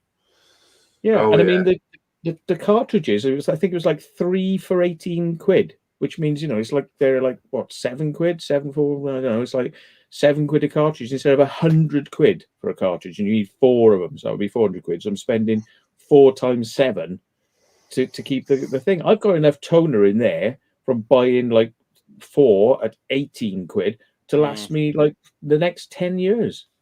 So it's like. Yeah, bubble jet. It's just designed to extract money from people. It's a horrible technology, and I don't like it. Right, guys, I've got to go. I'll speak All to you right, later. Take care. Thanks for having me up. Yeah, cheers for jumping on. I'll catch you later. Always mate. Bubble welcome. jet. See you later, chat. Just- Take care, everyone. Bubble jet and Apple just say no. Cheers, John. Cheers. So what? Canon are probably. I think someone said in the chat, Canon and Epson are the worst culprits for money making on that. Because the printers are so cheap, they're literally 30 quid, and you get the built-in scanner. That's what I got, but it's the ink; it stings you. I mean, And some will not scan unless you've got ink, and if the ink's got old, it says take the ink out and replace it with new. Otherwise, I'm not going to scan. new What the- manufacturers. Yeah, I get them What on the- Amazon, which saves a bit of money, saves me about a tenner. So rather than paying, so I get the XL cartridges. So rather than like 50 quid for the twin packets on Amazon, it's like, I don't know, 35 quid or something like that. Still expensive, but saves 15 quid. But yeah, what can you do? Susan's got one with tanks. Yeah, some people who are professional like printers, because they can't print a poster this size with a little cartridge like that. It just won't work. So they've actually got tanks on theirs, and you can actually retrofit old cartridges to have pipes that come across the pipes will move back and forth with the thing, and you can actually fit tanks to old cartridges so they never run out. All right. But it's technical. You have to, and you have to have four little bottles sat up here somewhere above your printer, so it'll feed down. Like when you go into a pub, you got the optics and your That's it. spirits hanging down like that. Yeah, absolutely. It's crazy. And if you're doing bulk, you cannot have small amounts.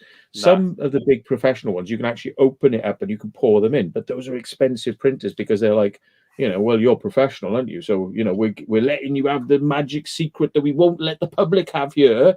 So we'll charge you a lot for that printer. But actually, it's just the same technology. It's nothing different apart from they allowed you to have big ink tanks. Nice huge photocopiers. Yeah, you still get those big printer scanners, photocopiers. I mean, Xerox have been the masters of, like Xerox. overcharging people for photocopiers over the years.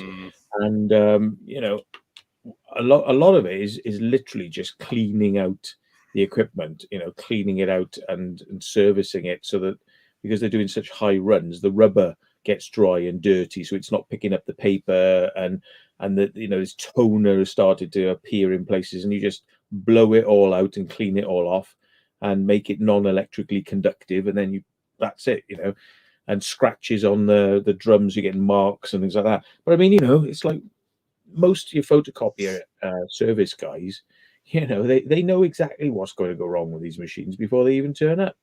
They've got all the parts with them. They know what goes wrong with them. They're like, oh, yeah. Do you know what that sounds like as well? That sounds like the drinks machines at McDonald's. Yeah, exactly. They know exactly what's going to go wrong. It's their business to come and or the milkshake machines. Yeah. The amount of times I go in there and the milkshake things machine's not working, and they either can't be asked to make them, or the machines are broken because they're unreliable. Yeah, but you know about the con with the companies McDonald's use the same machines that go in other places like Burger King and not Subway, but like a lot of other people use these same machines. But the ones that are in McDonald's have a special firmware in them that does not tell the employees what's gone wrong with the machine. It just gives a number and says call call Eric engineer, Yeah. call engineer, and these people cannot do anything. And all it is sometimes is you didn't clean it properly, and it wants you to do another cleaning cycle, but it won't tell you that. It just goes error 105, So bring that's their engineer. tactic to get them call out charge, basically. Call out charge every time. Mm. And the franchises are going nuts over it. So what the franchises do, because in order to keep the franchise, they have to sell the burgers and they have to sell the ice creams. They have to sell all the things that McDonald's want them to sell. Otherwise, they won't be allowed to have their franchise. And McDonald's has special ways of getting them out as well, because McDonald's owns the land. So you own the franchise, but they own the land and they can evict you. So this is how they control what you sell, because they can always evict you if you're not doing what you're told. So what they do is they've got these like catch things whereby McDonald's Corporation allows this company to make all the money, but the franchise owner has to pay, not McDonald's. The franchisor has to pay every single time for those repairs. So McDonald's have got a secret agreement whereby they can only use these machines, and McDonald's doesn't pay. The franchise owner pays. So the franchise owners have learned a trick, is that in order to not lose the franchise, they have to sell milkshakes, but they don't have to sell them all the time because the machine can be down, but they're not going to ring every single day for the machine to be fixed. So they only ring once a week to the machine to be fixed, just to keep the franchise and keep going. But they're not paying all the time for this shit. But guess what? The machines that are installed from the same company in other places, Burger King said, we're not putting up with this shit.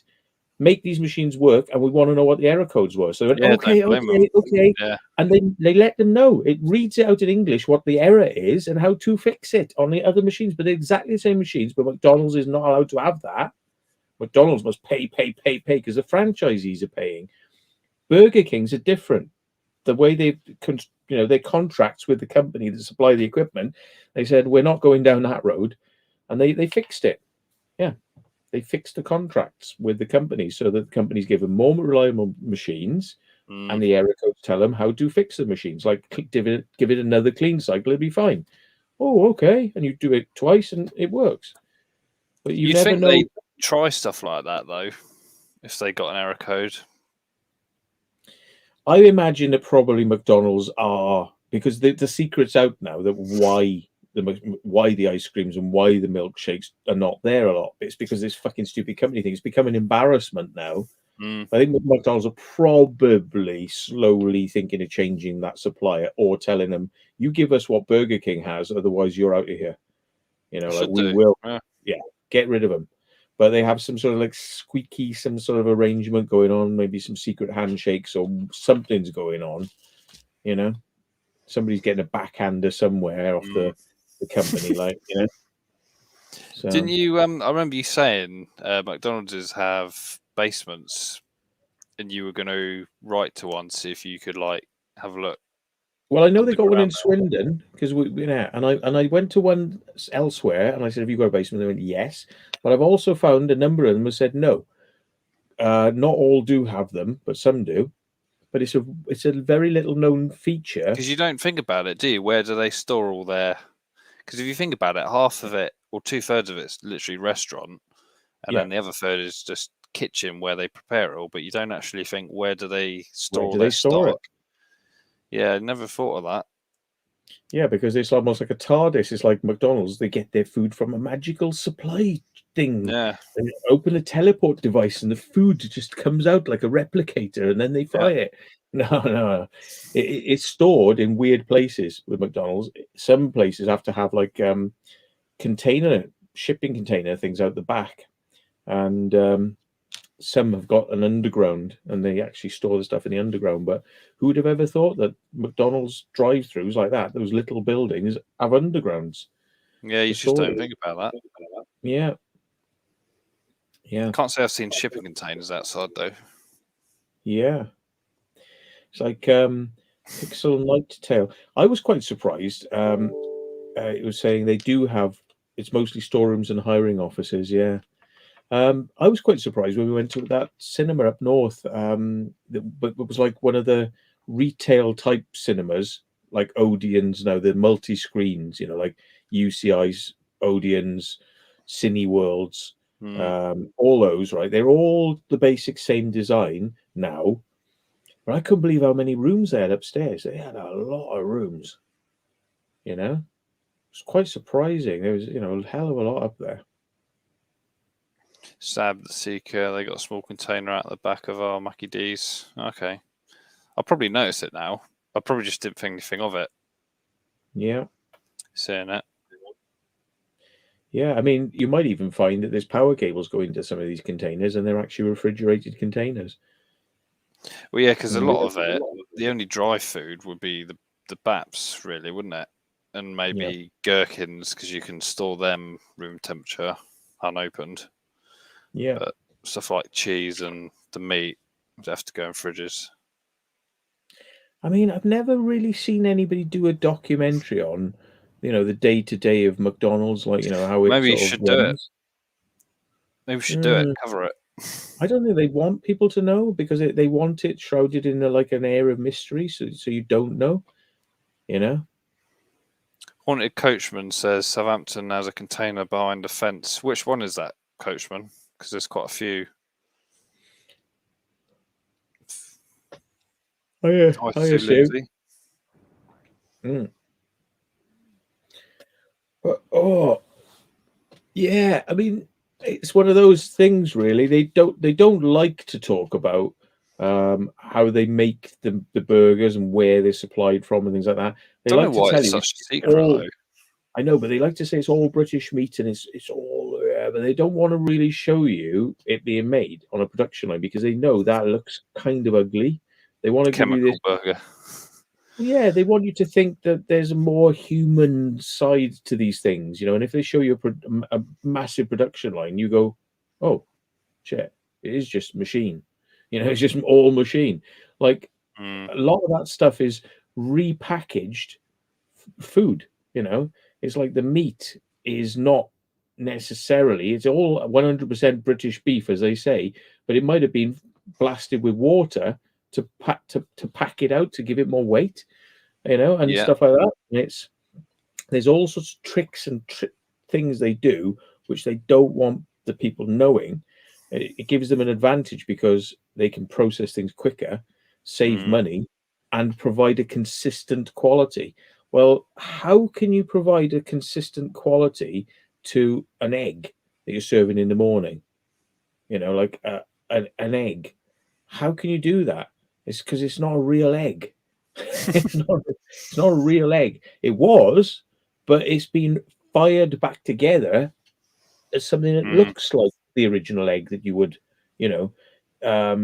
normally boil or fry, into what you get. It's kind of reconstituted. So they used to do this with the meat industry a lot because they would actually take all the meat off a bone, like that, right? And then they would process it, mulch it up, add water, and then spray it back onto the bone. And then they would chop it, but you get more out of it. And it's like crazy shit they used to do. Like, it's a lot of effort just to do that. Yeah, but it's saving money, and they're trying to sell you something where you think you're getting more than you are. Like this is why, I mean, a lot of burgers, they look quite big, but you put them, you put them down on a saucepan and they immediately sort of, and they contract in because like you're getting rid of the water. Once the water's gone, well, it's not as big anymore and it suddenly gets small, so.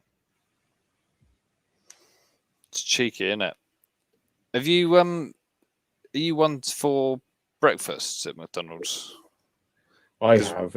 I find them a bit bland, but I have been known to, yeah. Because I have to say, like, when we go on explores and stuff, we don't really tend to stop there for breakfast, do we? You normally always get a Big Mac a bit later on. Yeah. But I was mostly vegetarian, but when I do go past the McDonald's, I had one earlier on because I was like starving and I needed to eat something. So, yeah. I was going to say, if anyone has breakfast at Mackie D's. They still haven't brought back after the menu. So like the bagels, they still haven't brought those back. And for me, I prefer them as opposed to the muffins. And their excuse is, oh, well, we can't source the ingredients for it or some crap like that. And it's like, what's the real reason? I can't blame the sea anymore. Get a veggie deluxe, but they're so bland. This is the trouble is here, Haunted Coachman, right? I've tried all these veggie things over the years in McDonald's just to prove a point. I'm sitting there like this. Please make it nice, but it's not. It's always bland. It just tastes like potato with batter on it, fried, which has no taste. You know what I mean? There's nothing, and it's like, well, you got some lettuce. Well, that don't taste an awful lot, and then you got lettuce, a little bit of onion or something. So those are the most tasty things. But the bit that they call the veggie burger, the burger, I think you could just warm up bloody flour in a pan, like, you know, and just eat that. You know, it's going to taste about the same sort of consistency and quality. It's just a waste of time. They're not going for these like Beyond burgers and things, which like Wetherspoons you can get. You know, that those are slightly tasty. You know, McDonald's will not go for this. Like, this is a tasty burger. It's vegetarian. Fuck you. You know, I'm not into that kind of like, you know, just have it because it's veggie. Get on with it. It's like, no, it has to taste as good as the meat. You're McDonald's. Come on, you're a burger place. Sell me a tasty burger. To be fair, if you want a tasty burger, it's Burger King, isn't it? They are the Burger King after all. No, I think they're always served too cold with way too much greens. Yeah. You know? It's like, you know, is this a burger or is, you know, again, is this vegetarian? There's a bit of meat in there. It's like, you know, it's just like that's lost. The taste of it is lost in all this vegetable stuff, you know. So I don't know. I'm not a great fan. Like I say, I mean, you know, I only really do it because I'm hungry, and those veggie things just really turn me off from wanting to eat when I'm hungry, you know, because they are so unappealing. Someone mentioned Five Guys in the chat earlier. Have you ever had a Five Guys? No.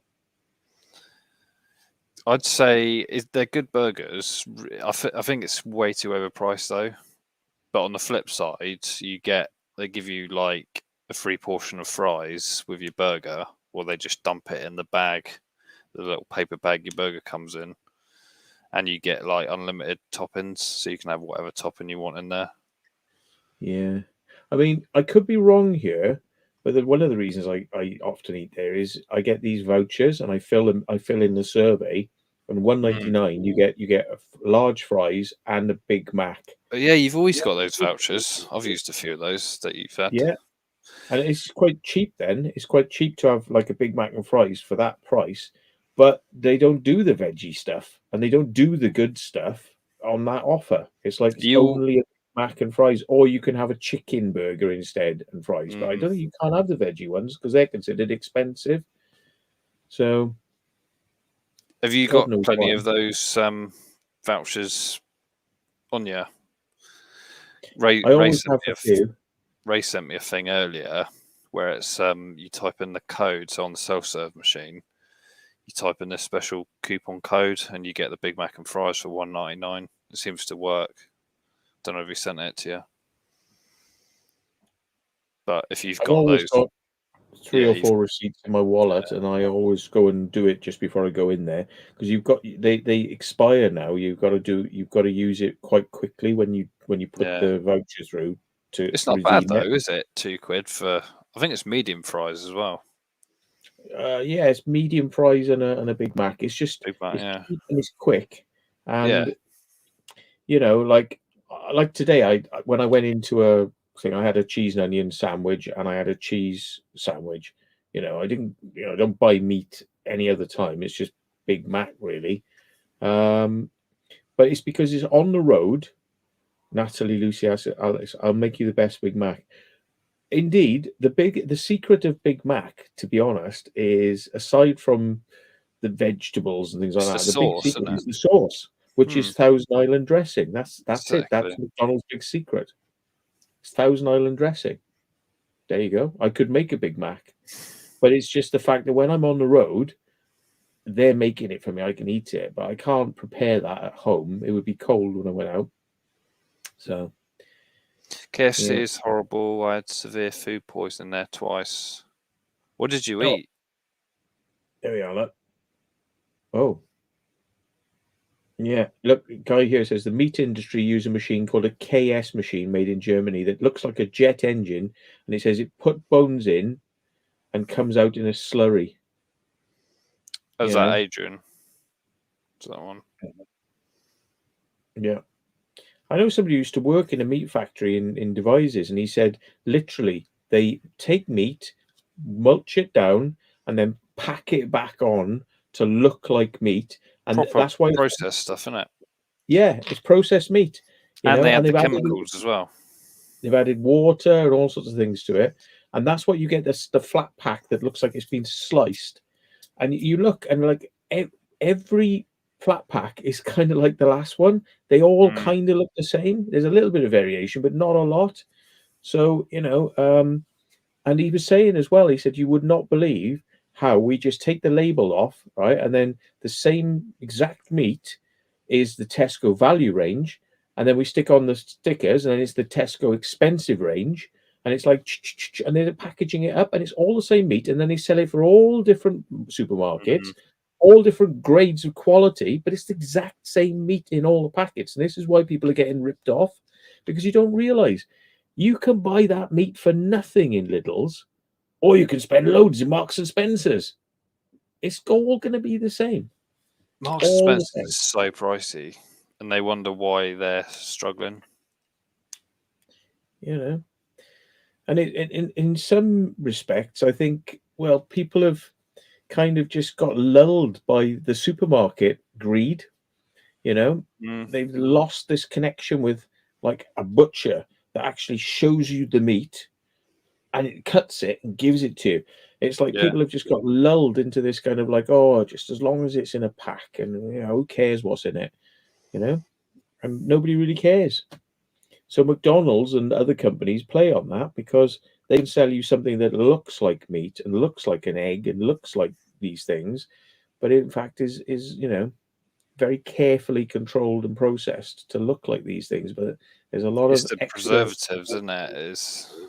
It's what you gotta watch out for. I think it's potassium nitrate and then potassium nitrate or something like that. There's two variants of it, and that's the stuff. It's got the supposed cancer-causing chemicals in it. And monosodium glutamate. You know, I was always amazed that the company that owns Domino's and a number of other brands is called the MSG Company. That's their trading name. Really? They don't even hide it. They don't even try to hide. You know, it's like the reason we are so successful. Yeah, I mean, the reason you really like things like Pringles is because of the salt, the monosodiums, the sodiums. It's the sodiums that make the things taste so good. So monosodium glutamate is guaranteed to make you want more and make you feel like this is the best meal you've ever had. Chefs used to just buy it by the shitload, and they just sprinkle it on everything, you know, because it's like, to a chef, apparently, you know, if you don't use monosodium glutamate, you ain't going to get the bums on the seats, because people will go to places that do have monosodium glutamate, you know, and you just literally, if you don't accept the fact that you've got the magic elixir of bums on seats, which is this stuff that you put in there and it makes everything taste magic and everyone wants more of it, or you can be a purist, you know, like we cook real food, but there's nobody in your restaurant. That's how it works, you know.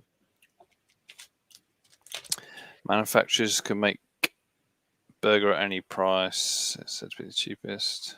Yeah. Yeah. Yeah, it's just a bit of a crazy world we live in, but you know, Yeah, everything's processed, isn't it? Nowadays, just can't get away from it. Thing is, though, it's all moderation, isn't it? But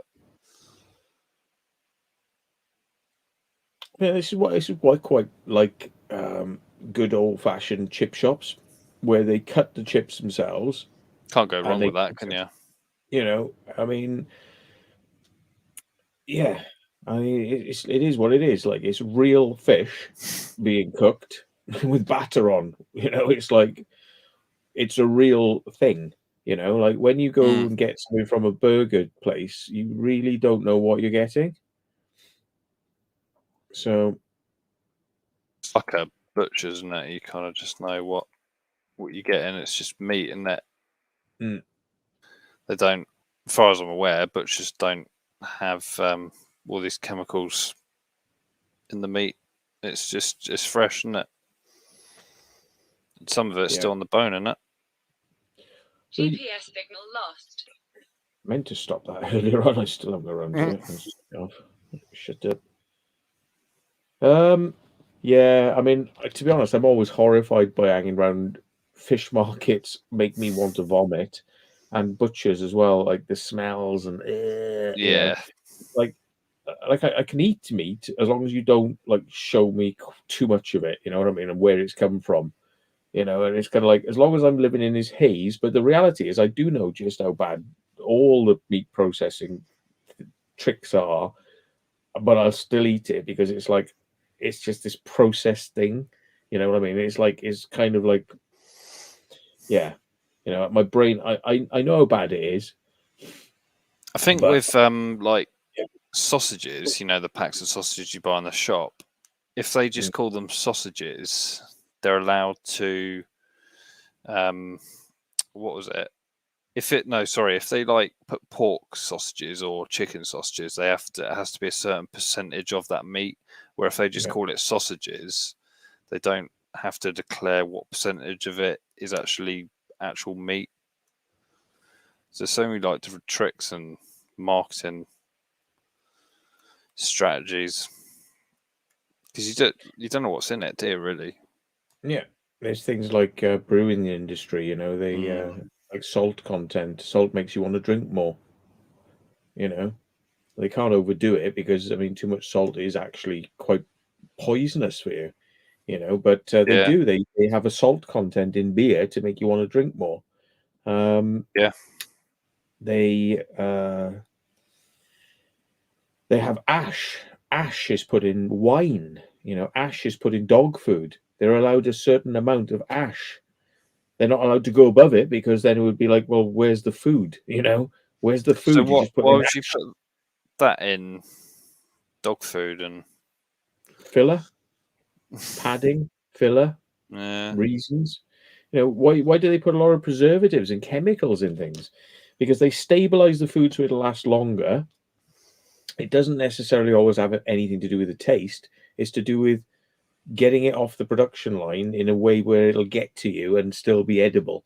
You know, that's more important than the food content. It's like preserving it is more important. I understand, from what I understand, meat goes off more quickly that you buy from Lidl's because they don't put so many chemicals in it because that's how they do it cheaply. A lot of these places that charge you more money for meat are actually charging you more money to get it to you so it doesn't go off. So the reason you true. pay a lot Yeah, more for named meat products and named things in Morrison's and places like that is because the processing costs more. You know, it's like bread, you know, they bleach the bread, you know, white bread is bleached. You know, bleach is not good for you. It's not good for the bread. It kills the nutritional value. yeah. But people were told to think that white bread was purer. Well, white bread doesn't have any of the vitamin qualities that No, it doesn't. normal bread, which is brown. You know, people only want Wholemeal stuff. white eggs. If their eggs have got spots on them and colors, and if they're different sizes, they don't want them. You know, it's like, oh Yeah. no, I want my egg to be absolutely white, and I don't want any marks on it, and I don't want any discolorations and things like that. Now, Lidl's will sell you a box of eggs, and they actually tell you different sized eggs, and they're all different sizes, and They're a some bit of them more got marks on them. transparent by the sounds of it. You know, I think because they actually throw eggs away because they're not the right Yeah. shape or size or color.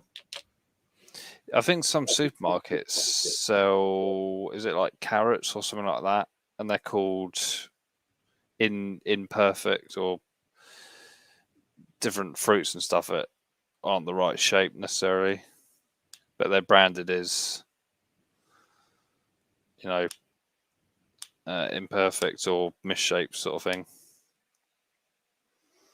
Because it's all the same thing. It's just different shape, Yeah. isn't it?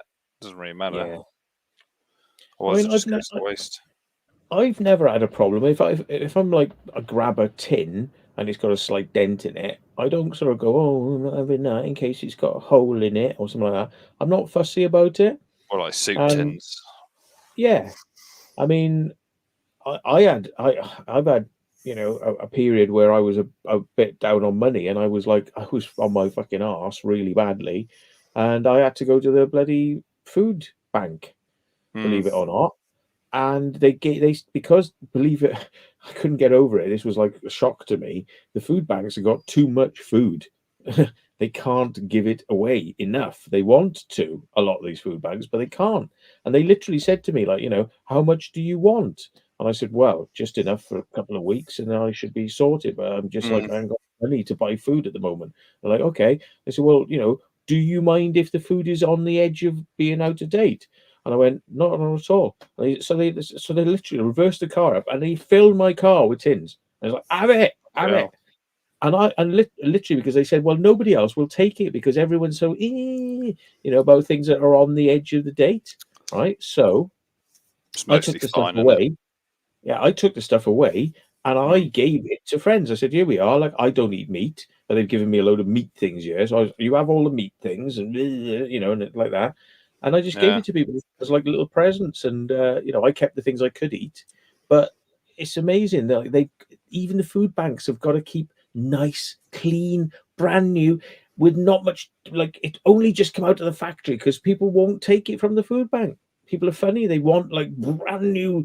It's going to last 2 years. It can't be near the end of its thing. Yeah, tins are designed to last like 100 bloody years. The food in the tins can last lifetimes because they're heat treated, a lot of them, to kill off the bacteria, so they last a hell of a long time.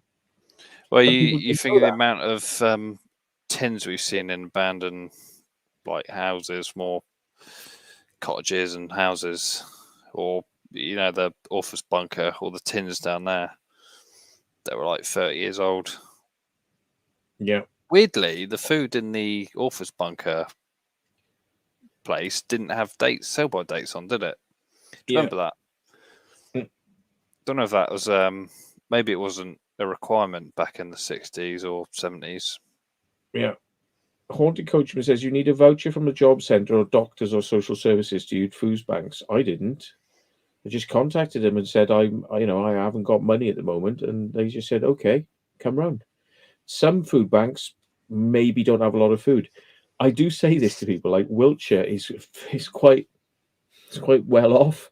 The amount of mansions. I mean, like I have been in people's houses, like pop stars, rich people's mansions, and like it's a whole different world. Yeah. So you've got very poor people live in Wiltshire, but like surrounded by everybody else is like landowners and got massive estates and shit like that. And the thing is, you go into the charity shops and you don't get cheap shit. You get like £1,000 coat for £10. You know what I mean? It's like you get like fur coats, for like £50, which are like £20,000, and stuff like that. Not that but what I'm saying is, most people wouldn't even buy a fur coat, but you will find them in charity shops in Devizes because the rich people who would still buy them, who live in a completely different worlds to everybody else, will take that shit to charity shops. You know what I mean? So you get things that you're just like, what?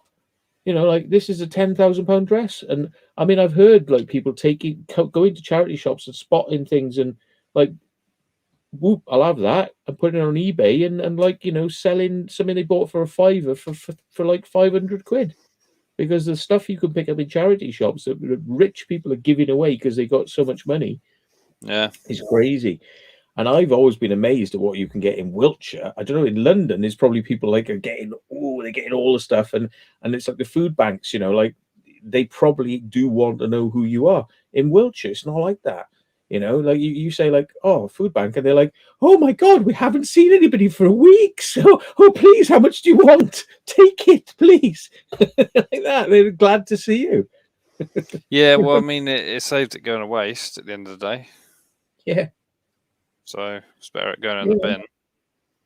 Yeah. Do you know what? I did a video ages ago saying Devices is dying. And it is to a degree, because the only shops you can't buy a pair of underpants in Devices, right? You know, because like you have to go to Swindon to a place like the Primark or Tesco Extra, which have, you know, those are places that sell things like, you know, like that, right? For poor people. Devices is full of shops like the, you know, £1,000, or we'll make you a suit, sir. We'll do that. And it's all that sort of stuff, because it's all like, who the hell shops here? I mean, you know, you could get Morrison's and you get basic food items, but like clothing and everything is just crazy. But guess what? Devices has more than I've ever seen anywhere else. Charity shops. It's crazy. Yeah. Charity shops and coffee shops. Yeah, and there's cafes. coffee shops everywhere. And cafes that are wickedly expensive, and then a Weatherspoons next door, which is wickedly cheap.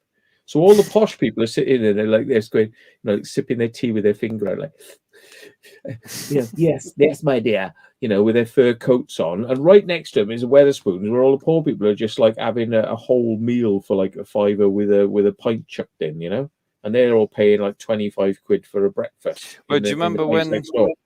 Do you remember we went to Weatherspoons after we did the Seafort in Portsmouth? I think I got two meals and a pint for like tenner. So cheap, wasn't it? Yeah, I love Weatherspoons because it cuts through the bullshit. Like this is how much we can make money selling beer, and it's cheap. You know what I mean? It's not £4 or £5 a pint of Guinness. It's like £2. It's £2. You know what I mean? Or £2.50 or something like that, you know? And it just makes you think, like, you know, these places that, yeah, nobody goes to pubs anymore because they're too freaking expensive, unless, of course, you're really rich. Yeah. But, you know, they are literally putting on £3 or more a pint in one of your normal pubs. It's like £5.30. I think I've seen a pint of Guinness or something like that. They're paying maybe 50 pence a pound for that pint, right? And they're putting £4 on the pint to serve it to you. You know? It's insane. I do not subscribe to that. I do not want to make, you know, people rich who run pubs and breweries rich. That's why I go to Weatherspoons. I can't afford to anyway. I just can't afford to. If I was rich, I wouldn't care. But I'm not, so I literally cannot go in pubs these days. I cannot afford it. So, not like, like independent pubs. They can be quite expensive. But the one we went to the other week wasn't too bad, price-wise, I guess. I don't know what you thought of it, but... Which one was that? Sorry, I was just reading somebody said they buy the booze in bulk in Weatherspoons, but... Well, yeah, but any brewery buys it in bulk, you know. Yeah, a lot of them actually brew it themselves, and they still charge the same price as everybody else, even though they brewed it themselves. Which means it's going to be the cheapest it could possibly ever be because they made it themselves. To be fair, you've got the upfront cost of doing that and the maintenance cost, but that would pay for itself pretty quickly. But yeah, they're still charging over the nose for it. Yeah. Sorry, what were you saying about a shop or something you said? I was half paying attention. Sorry. The pub we went to the other weekend. Yeah. I mean, it was long queue wait times, but it was that one. Reasonable. Yeah. It wasn't too expensive, I don't think. And Well, you got a slab of like cake. It was about that Yeah. big and about that thick. No kidding. It was really high and it was about that big, right? And he's rah, rah, rah. And we were all going, where do you stick that, Steve? Where are you sticking that? Where it's not showing? How can you eat that cake? I mean, The funny thing is, I don't think Kaylee even noticed it was gone until like 5 minutes after I finished it. She just looked at disgust on her face, like, where's that cake just gone? What have you done with it?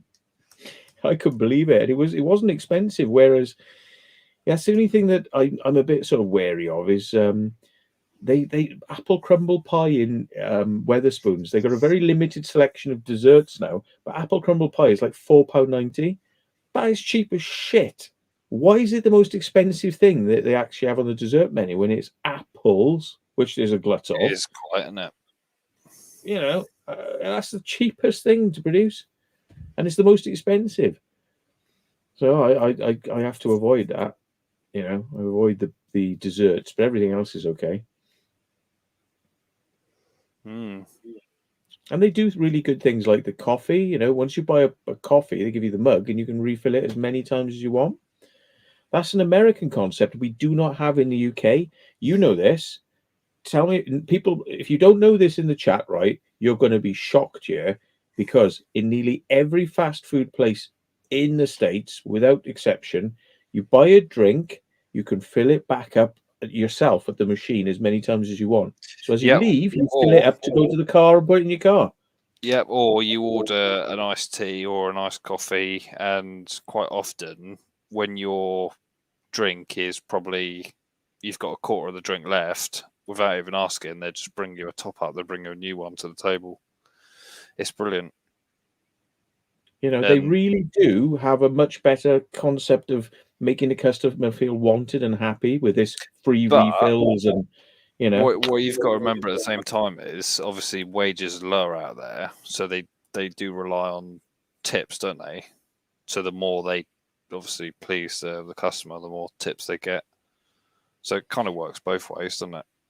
Well, but yes, but the thing they're giving you to make you happy is this thing that is being supplied by the place.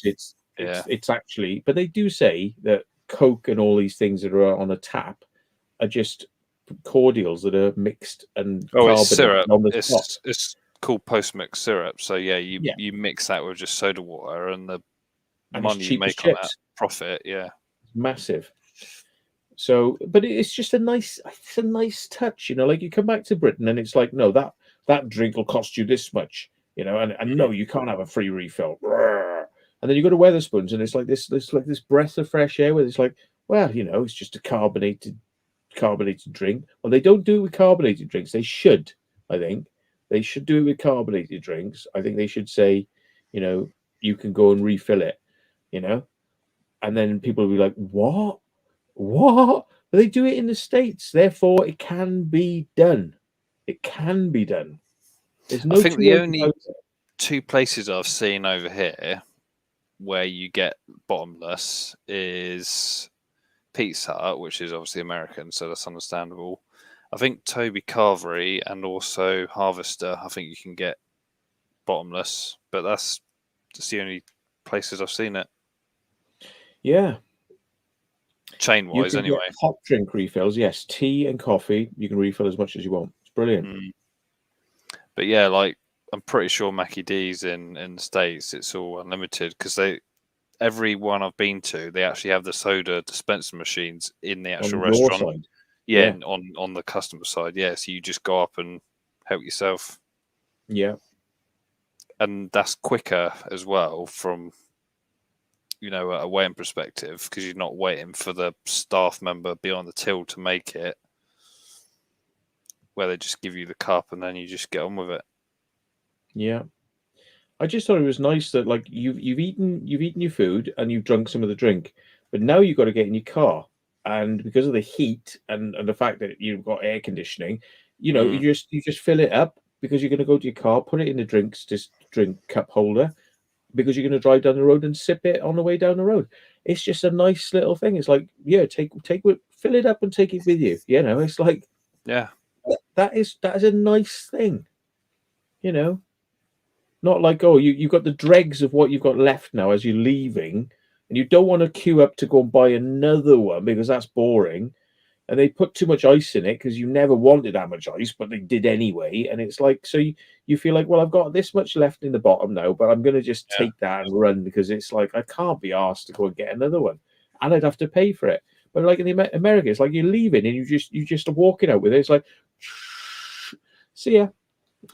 It's like, I'm gone. It's like, Oh yeah, it's brilliant. bye. It's just brilliant. But Yeah. we don't do brilliant. We do rip off. That's what Britain does. Rip off. We don't do brilliant. We do mediocre and rip off. That's what we do is rip To be off. fair though, food is cheaper here in the supermarkets than it is in the States. But Yeah, fast food restaurants are weird. cheaper. I mean, considering they're a massive cattle thing in the States, yeah, milk is so expensive. Well, a bag of lettuce is like $3, or like a few slices of watermelon. It's like $3-4. It is really expensive compared to here. Our food is cheaper, like in a supermarket, weirdly, but everything else, like restaurants, fast food places, it's cheaper. Where have I been tonight? Oh, we did say earlier on I've been to Plymouth, and I did a school, a fort, and a undisclosed club, which I will reveal at some point. So yeah, I've just come back and I've just offloaded my footage, which it's good fun. I enjoyed today. It was really good. Met up with Simon from Derelict Plymouth Unearthed, and I can't believe he said to me, I said, like, oh, you monetize yet? He goes, no, I haven't quite got my hours up. I need about 900 hours. And I said, oh, let's just do a live stream. He's like, yeah, I suppose so. I said, I'll advertise it. We'll get people over, and like you get 300 people, and we'll do it for 2 hours. 300 people times 2. That's what, 600 hours worth of. Well, is it 300 people? 600 hours. If we do it for 3 hours, there's your 900 hours. Suddenly, you got your monetization. And it's like, and he was like, oh, okay, then. I said, oh, shit, I should have, if I'd known, I'd have, but we'll set it up so that there's something specifically we can do, like, to kind of make sure, get people in. But I didn't realize he hadn't got his monetization yet. But yeah, I thought he did. But Flower says, is there any club I haven't done in Plymouth yet? Quite a few, actually. But do you know what? There's a lot are going bankrupt. We saw a few there today, and we were like, Plymouth is like gold, isn't it, for abandoned? Like even when we went, it's just everywhere. Well, it's not just that it's gold, but it's like it's not just there's a lot of places there. It's like they're just easy to access. It's like there's no, people have been in there, or the doors are just unlocked, or just like you wiggle it back and forth, and it just look, the bloody door's open. Oh my god,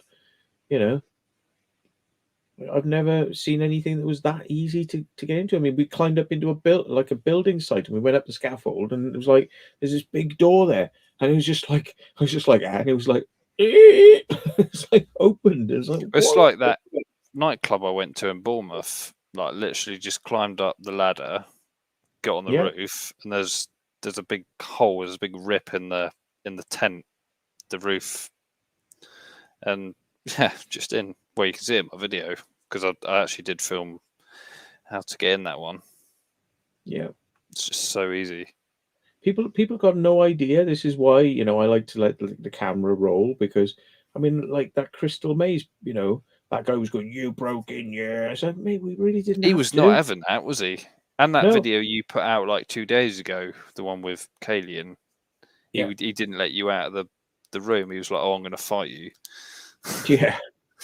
It's like the wood was rotten, like I dare say that if it wasn't that window that somebody had gone in through, it could have been half the windows in that place, because there are places I've gone to where you go the wood is obviously new, It's got like really strong, long nails in it, and of course I will, like most people, I will actually go like that. It's like, oh, never in a million years, like, because it's absolutely rock solid. But that place, that specific one where that guy was going, I kidnap you and all that crap, you know. Yeah, that one, that all the wood was rotten on those windows, Yeah, like, you you know. could So see, yeah. yeah, I mean, if that one was closed, somebody would have come along and gone like and pulled it off another one. So it's one thing to say like, don't come in our building, but it, you know, fucking secure it, and then we couldn't. You know, I don't get like places. Some places, why do they go spending all that money to secure a place when it's on the list to be demolished anyway? Yeah, I just don't understand it. I mean, like, they've spent all the money to put wood on the windows and then hire a security guard to come around it. You know, like, hang on a minute. Don't put wood on the windows. Don't hire a security guard. Let us in. Have a look around. Let them live in the building. They could probably pay you minimal rent, but they're acting as security because they're living in it. Minimal rent, right? And why don't you spend the money that you're getting from that rent on fixing a frigging roof, which probably only required a few tiles or a bit of mastic to like stop the water leak that came in? You know, why don't you do little things like that? No, they've got to like go, get out to whoever's there, get out, and then like screw wood on the windows, and then let the roof, which had a problem, then go into the building. This is the weird strategy. These people seem to want to self-destruct buildings, but they complain about urbexes coming and visiting them. I'm like, I said, you know, they complain. Here we go then. Right, here's another way of looking at it. I'm going to probably use this argument on a landowner when I next see him. I say, right, you don't like me visiting this building, right? Because you don't want me trespassing. Yeah. Is that correct? And they'll be like, yeah. And it's like, so if I enter your building, right, without your permission, this upsets you. Yeah. So if I come in without permission, right, I think I'm getting it now, right? You don't want me in your building, but you do want rain, mold, spiders, pigeons, and rats. Those are all welcome, but I'm not. And rain will make the building disintegrate. Pigeons and mold and graffiti people, you know, they're all going to come, you know, and screw the building up. Yeah. But like somebody who's just taking photos is a bad guy. But all the people who's come and stole the copper long before we were here, they were obviously welcome because they must have been in there for days or months. Well, yeah, it's not an easy task, that, is it? They were all welcome. But like the guy who's just here taking photos, he's not welcome. But rain is welcome 24/7. You don't mind rain coming in the building.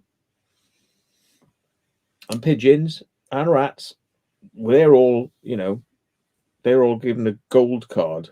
Access all areas 24/7. Yeah. Straight in. Yeah. I say I need to reinvent myself as a liquid explorer called Rain, right? I'll become Rain Man, right? And then you'll have to let me in then, because I will enter via your roof and come down. And whilst I'm coming down, I'll be video filming whilst I'm being water eroding your building. And then you'll come in and you'll go, I'm happy because at least there were no urbexes here. And I'll go, but I'm Rain Man with my camera. And he'll be like, oh yeah, you're Rain. I don't care because you're rotting the building out. That's what I wanted. Yeah.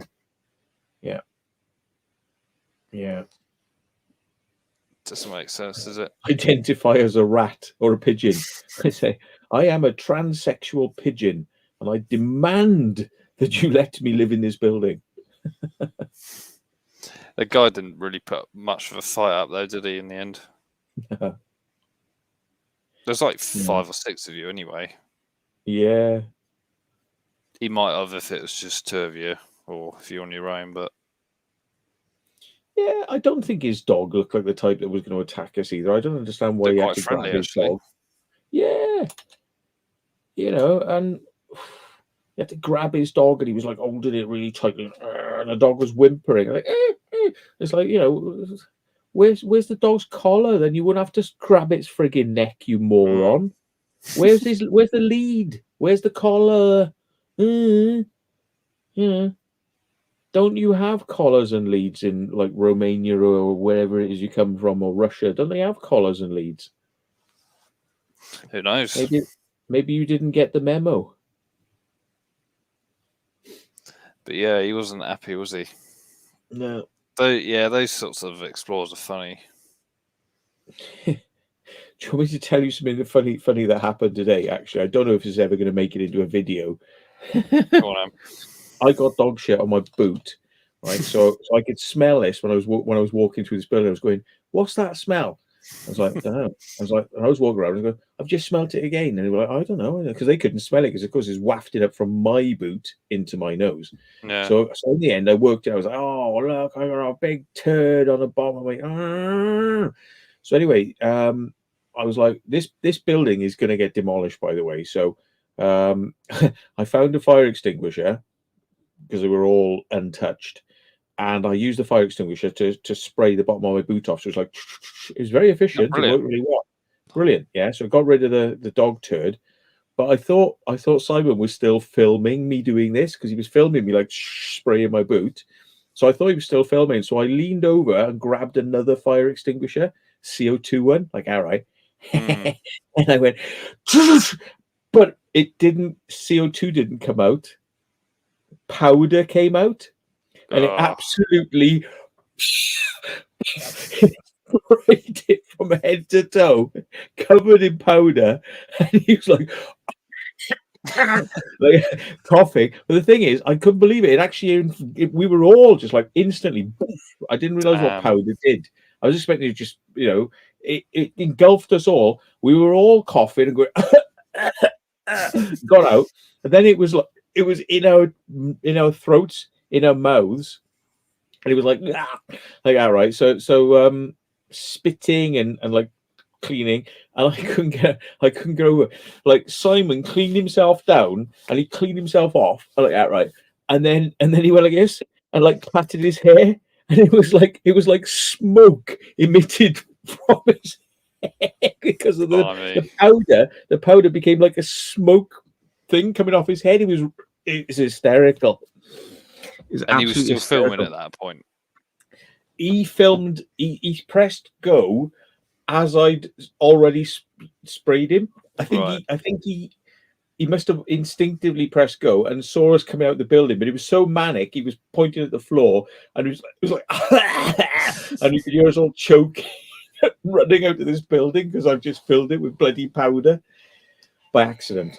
Oh. So, yeah, that sounds quite funny. So, but I don't know what's in it. Someone said, "Where's Ray tonight?" Are we exactly? Yeah. Bastard!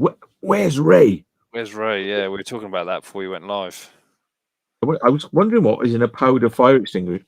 What is in it? Oh, ammonium or monoammonium phosphate. Is that the one with the cream? Because they have color code, don't they? It's the powder one with the cream. I'll be back. Hang on, I gotta go to the loo quick. Sorry, it's one of my. Disappeared there. Yeah. Be back now. Well, hopefully he'll be back in a minute. Ray's on an early night tonight, so he couldn't join us. I think Alex was early night as well. It's been quite a while since the four of us have been on our stream. It's been, a good few months. I've not done a live for a while, so obviously I thought I'd do one tonight as it's been a while. So thanks for joining all. Appreciate it. Just have a look through the chat, see what we got. Sorry about that. My kidney thing is very unforgiving. I need when it says go, I have to run because it won't give me any time. I've been caught short a couple of times if I don't run. No worries, mate. Yeah. So what is ammonium or monoammonium phosphate? Ugh, that's phosphate. That sounds like plant food or That sounds like stuff that a farmer would like spread on his field or something. You know, I don't know. It's a bit, doesn't it? Hmm. Hmm. Is it? What's in? Hang on this. Let's see. Is ammonium or monophonium? How dangerous it is? Because I'm sure we like swallowed some of it. Yeah, you should probably look at how dangerous it is. Is it dangerous? Ingestion of small quantities is unlikely to cause toxic effect. Irritation to skin, respiratory tract, difficulty in breathing. You probably got away with it.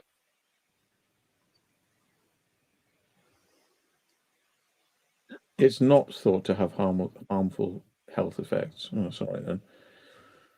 Yeah, I mean, because presumably people are going to be around when you use it. Yeah, so they can't make it too lethal. You're bound to get some rebound, aren't you, when you're using it? Yeah, I'll look into it a bit more, but it tastes like shit. I mean, it tastes like talcum powder or flour. Is this like there's no flavor there? It's just like just like Get some salt in it, give it some flavor.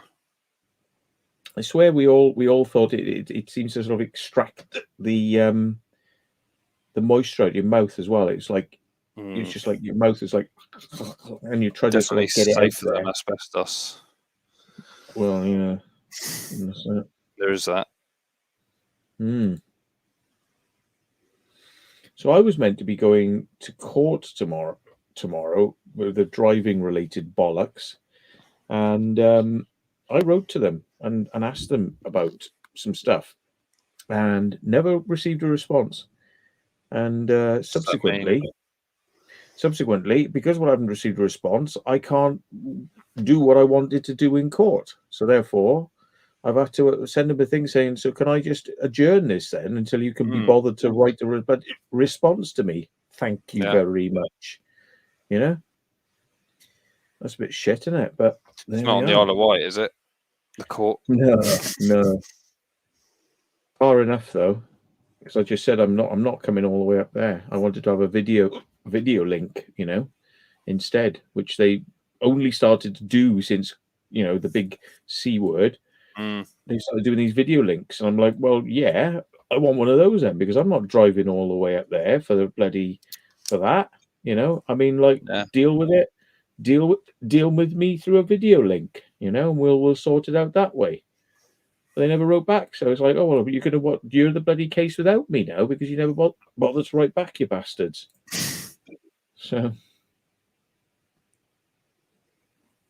Yeah, their logic. Never understand it.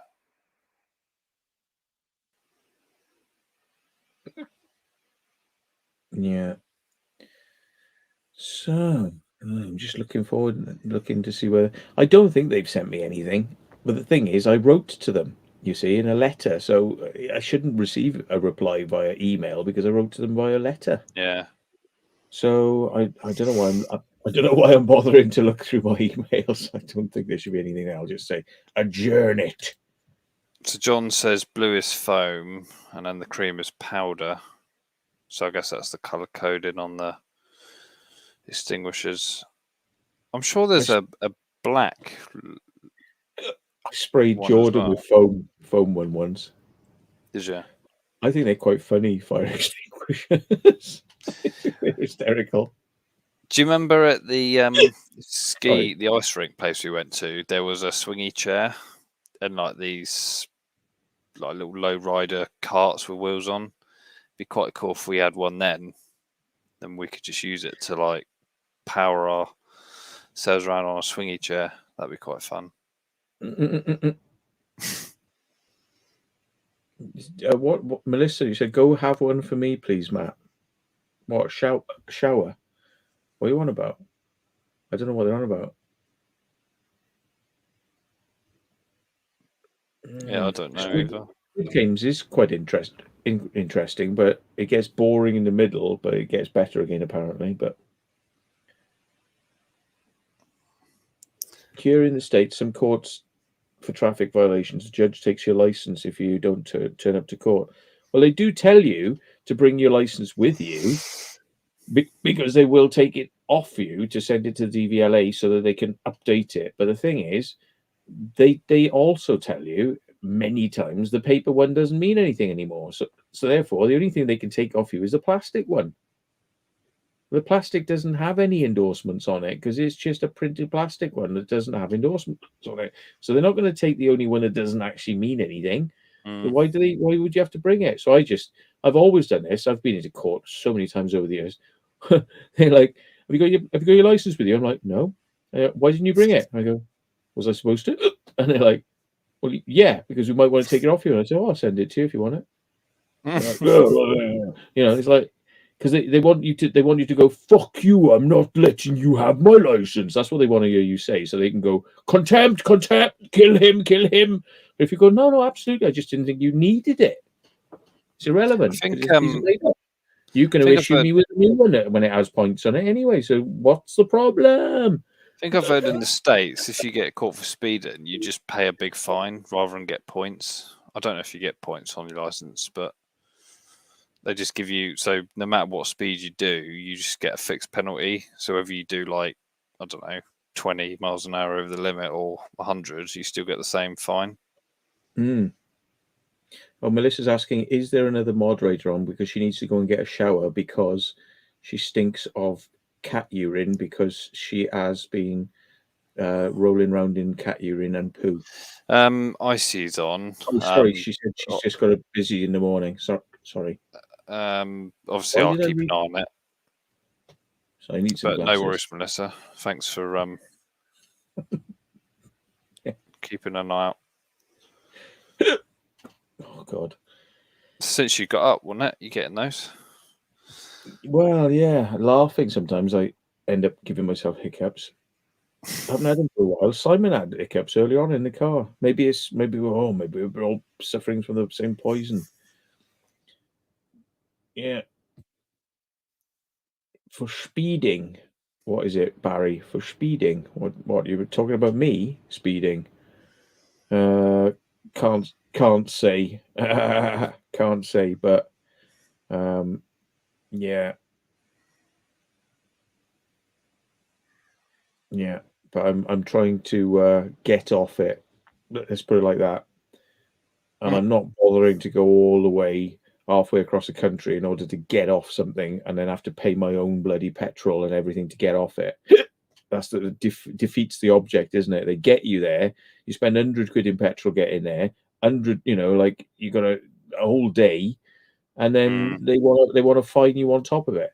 And it's like, well, ultimately, after I give them my defense, they will drop the charge, they will drop the points, they will drop the fine down, but I've still paid 100 quid to go over there to have that privilege. Bollocks! I'll do it through video. Thank you very much.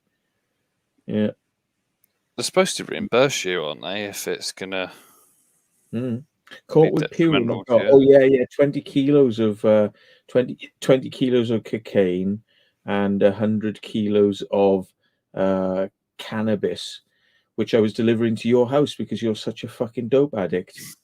Yeah, that's right.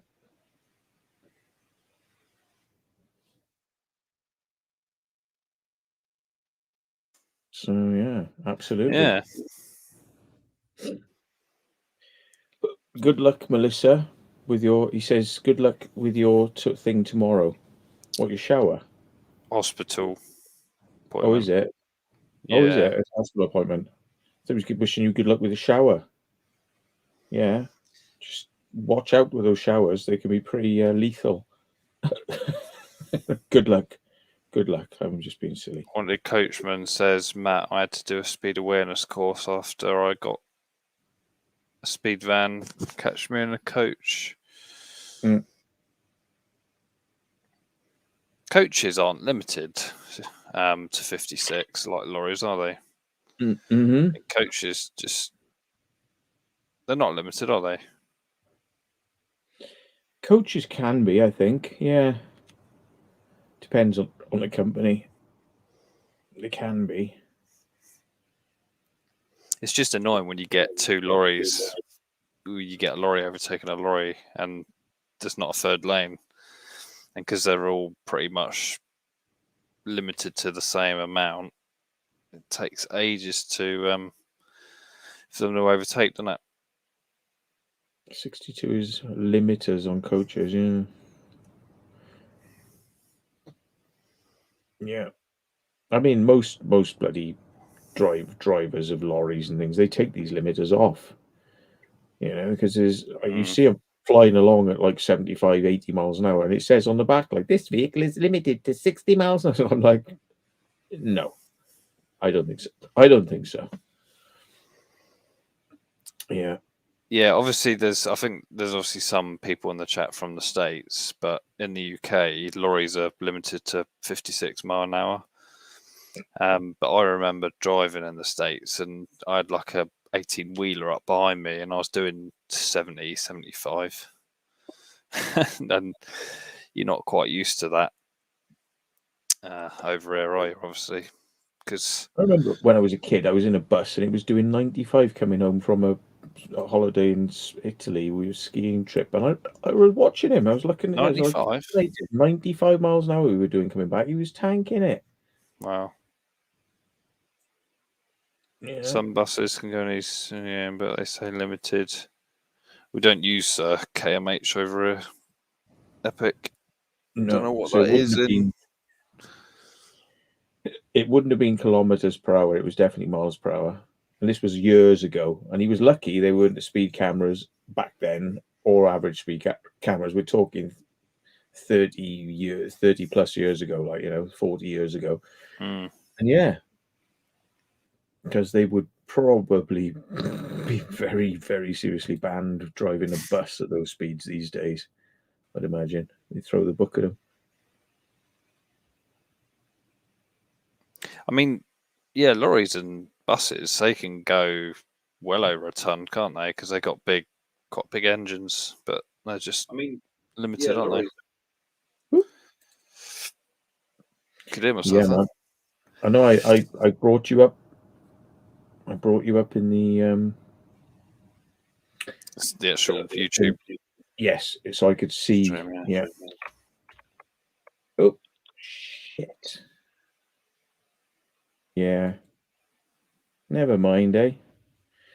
Bye. Most buses can't do 62. Bye. Come on under another name. Try again. Bye. Never mind. Been trying very hard for a year, but you're not What's that getting one? very far, are you? A lot of this. All talk, no fucking action. Yeah.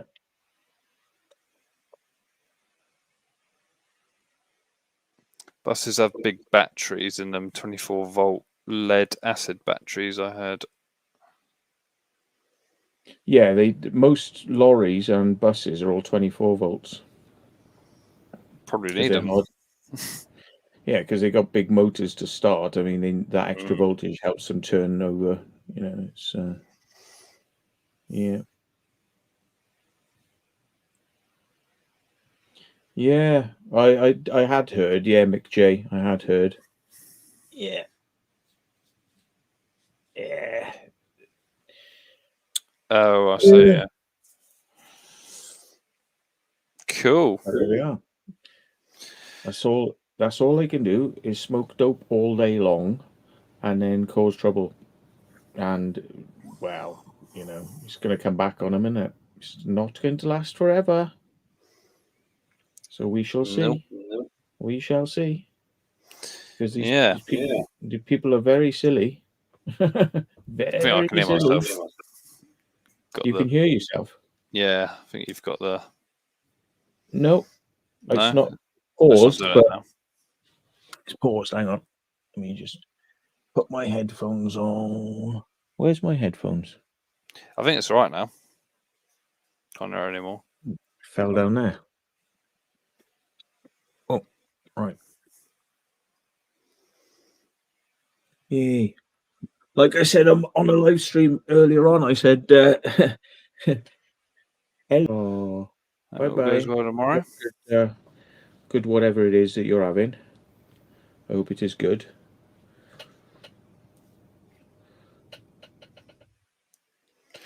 Well, I think my battery hasn't got much left, so Don't you charge it up when you're actually doing the show? yeah, it's been on about 4 hours now. But it can't maintain a charge when you're doing a live. It just depletes it. Even though you're charging it. No, I'm not charging it. I've been on battery power for the last 4 hours. Ah, but It's because my you're not charging it whilst you're going. It's because I've wired it all round. It's kind of wired up like as a permanent fixture. I mean, I could take it out, but it is quite a kerfuff.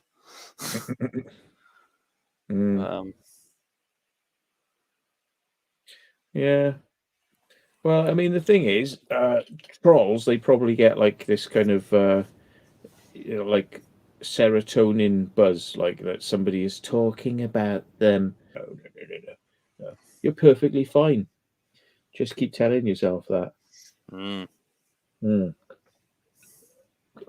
Perfectly fine. Well done. Maybe coaches and buses have tacos. Oh, is that something to do with the? They are only allowed to drive a certain amount of hours per day. Yeah, the amount of you have to pencil in how many hours and stuff you do. And the brakes have to be monitored, and you have to have the right amount of brakes. And if you don't, you can get seriously fined, lose your license. What does that stand for? I'm sure it's something. Buses work on domestic work. Don't need a taco. Domestic. I don't know what the difference would be. They're doing maybe long distance. My mate works as a bus driver. He takes people on to the continent, and they have to have 2 bus drivers, and they have to switch, to be able to get the people there, in one go, or do long things. But they do have to switch the drivers over because they can't just keep driving. So, yeah. Yeah. Seen them coach. Seen drivers pressing buttons on them. Yeah, they have to switch it from which bus drivers now driving and what times they've had. They have to, like get out of the bus. I think they have to have like not be in front of the wheel time. I think it's recommended they sleep. They have to sleep, but of course the taco can't tell whether you're sleeping. But you have to have a certain amount of hours of sleep per day to be kind of legal to be driving. So makes sense. Don't want to be falling asleep beyond one of those, do you? I think it's just horrendous responsibility, really, and I think they get pushed quite hard. Yeah. I was thinking tacos as well. Funnily enough, though, the guys that pick you up if you break down on the motorway, they don't have tachometers, even though they can drive 24 hours to return you with your vehicle to your whatever. They can drive continually all the way around. They're exempt from it. Recovery vehicles are exempt. But, I mean, they can end up crashing, overdoing it if they're not careful. Maybe because there's a minimum of 2 people at any one time, so then they take it in turns. Where a typical lorry driver, it's just one person, isn't it? It's just one driver. So 3 maybe hours they're only driving and exempt 6 hours rest. 3 hours driving? What, only 3 hours?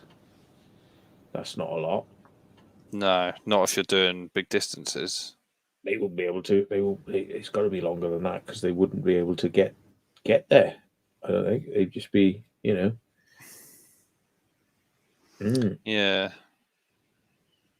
National Express coach drivers have it different as well. It is. It's a fascinating area, but I don't know. I would hate to be a bus driver. I would hate to be a lorry driver. I find it the most boring thing in the world and stressy because you've got like so many things can go wrong. You'll get your pay docked if anything's damaged on the Yeah, bus. you've got pressure coming from above you, like your boss and stuff, haven't you? Well, the company. They want you to be there on time and otherwise they're going to lose money and all this, and you've got to be there on time. You've got to be 100% perfect. Like if anyone else scratches the bus, it's your responsibility, even though it wasn't you. And you'd have to prove it wasn't you. But how can you prove that unless you've got cameras all over the outside of the bus, which of course they're not going to pay for that, are they? So anything happens to the bus, you pay. You know what I mean? So it's like it just seems like shit. They have to wear Bovlovs for their own protection. Yeah. So I don't know. Trains. I mean, like at night, you're just like that into the darkness with these like coloured lights coming at you, and you don't know if there's something on the track you're gonna crash into.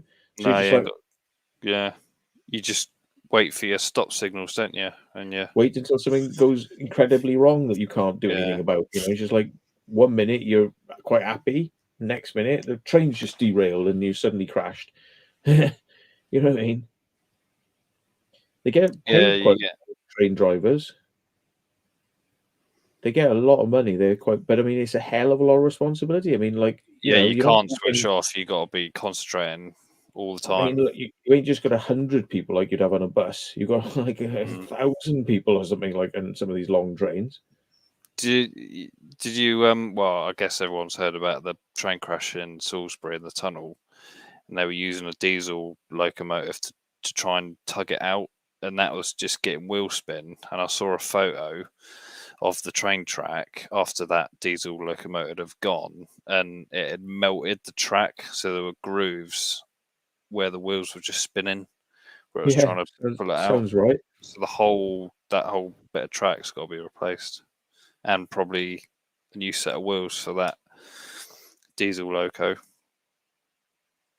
A haunted coachman says the tips are good. I've heard my mate says that he takes people and he can get like £200 or £300 tip, like taking them abroad, because they're really happy. So it pays to make sure that everyone's happy on the bus, and you get a really good tip. He said he can drive 4.5 hours, 45 minutes rest, then drive another 4.5 hours. But he reckons his coach has got 18 cameras on it, and they fully inspect the coach when taking it on. Yep. Oh, well, that's good then. If you can prove it wasn't you that's done something.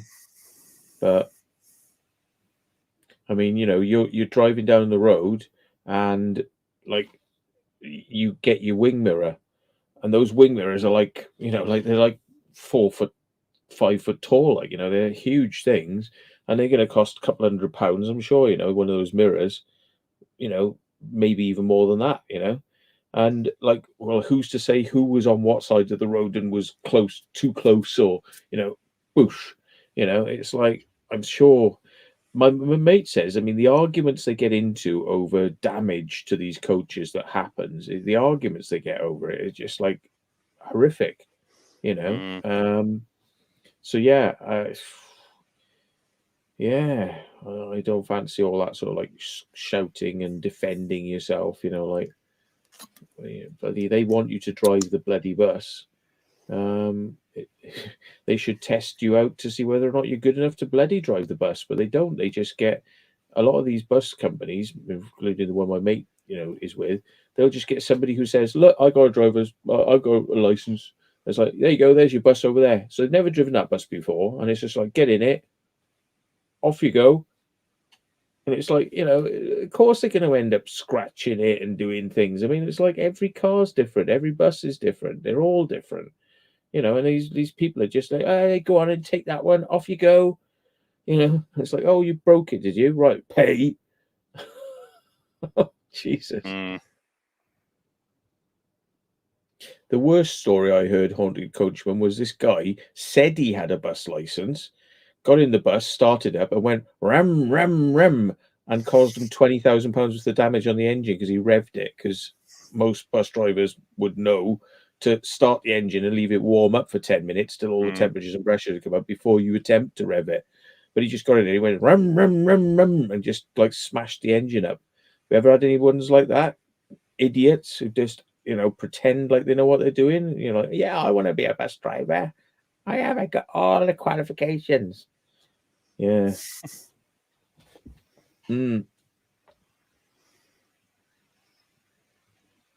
Yeah. So there we go. Yeah, whole different world. That lorry drivers, they get shit bloody time of it. I think, you know. Yeah, definitely. Bless them. Yeah. Hard job that is. So not an easy job, but they are bastards and horrible cunts. so fuck them. Because they're miserable because they don't get paid properly and it's horrible. And they take it out on the rest of the road users by just pulling out without indicating and then ramming you off the road, which is like, yeah. Ooh. Right, folks. I'll probably end it there. Just at the 3-hour mark. Come up to 2. So yeah, just massive thanks for everyone joining. Thanks for Matt popping on, and Mr. Bengal earlier as well. Thanks for putting up with me. No, it's been a good broad topic on that tonight. So hopefully you've all enjoyed that. Are you saying I'm fat? Like, you saying I'm fucking no, fat? not at all. Fucking you're a broad topic, mate. Especially fucking, off the chocolate you were cake. Fucking mate. tall. You were tall as you Chocolate are wide. Cake. Oh So yeah, have tell that. me about it. Have that. Yeah, And you was well tall, mate. So have some can't of that as argue well. with that. He was Yeah, properly tall. yeah, that's it. Anyway, guys, Cool. hopefully you enjoyed. Drop a like on the way out. And yeah, it's been a good one. So thanks to Matt. Oh, thanks to you as well. Thanks to the mods as well. Awesome job. And yeah, take it easy, everyone. And we'll catch you later. Cheers. I'm about to go and snort 70 million Yeah. lines of crack. £17. Bye. Yeah. Right. Cheers, folks.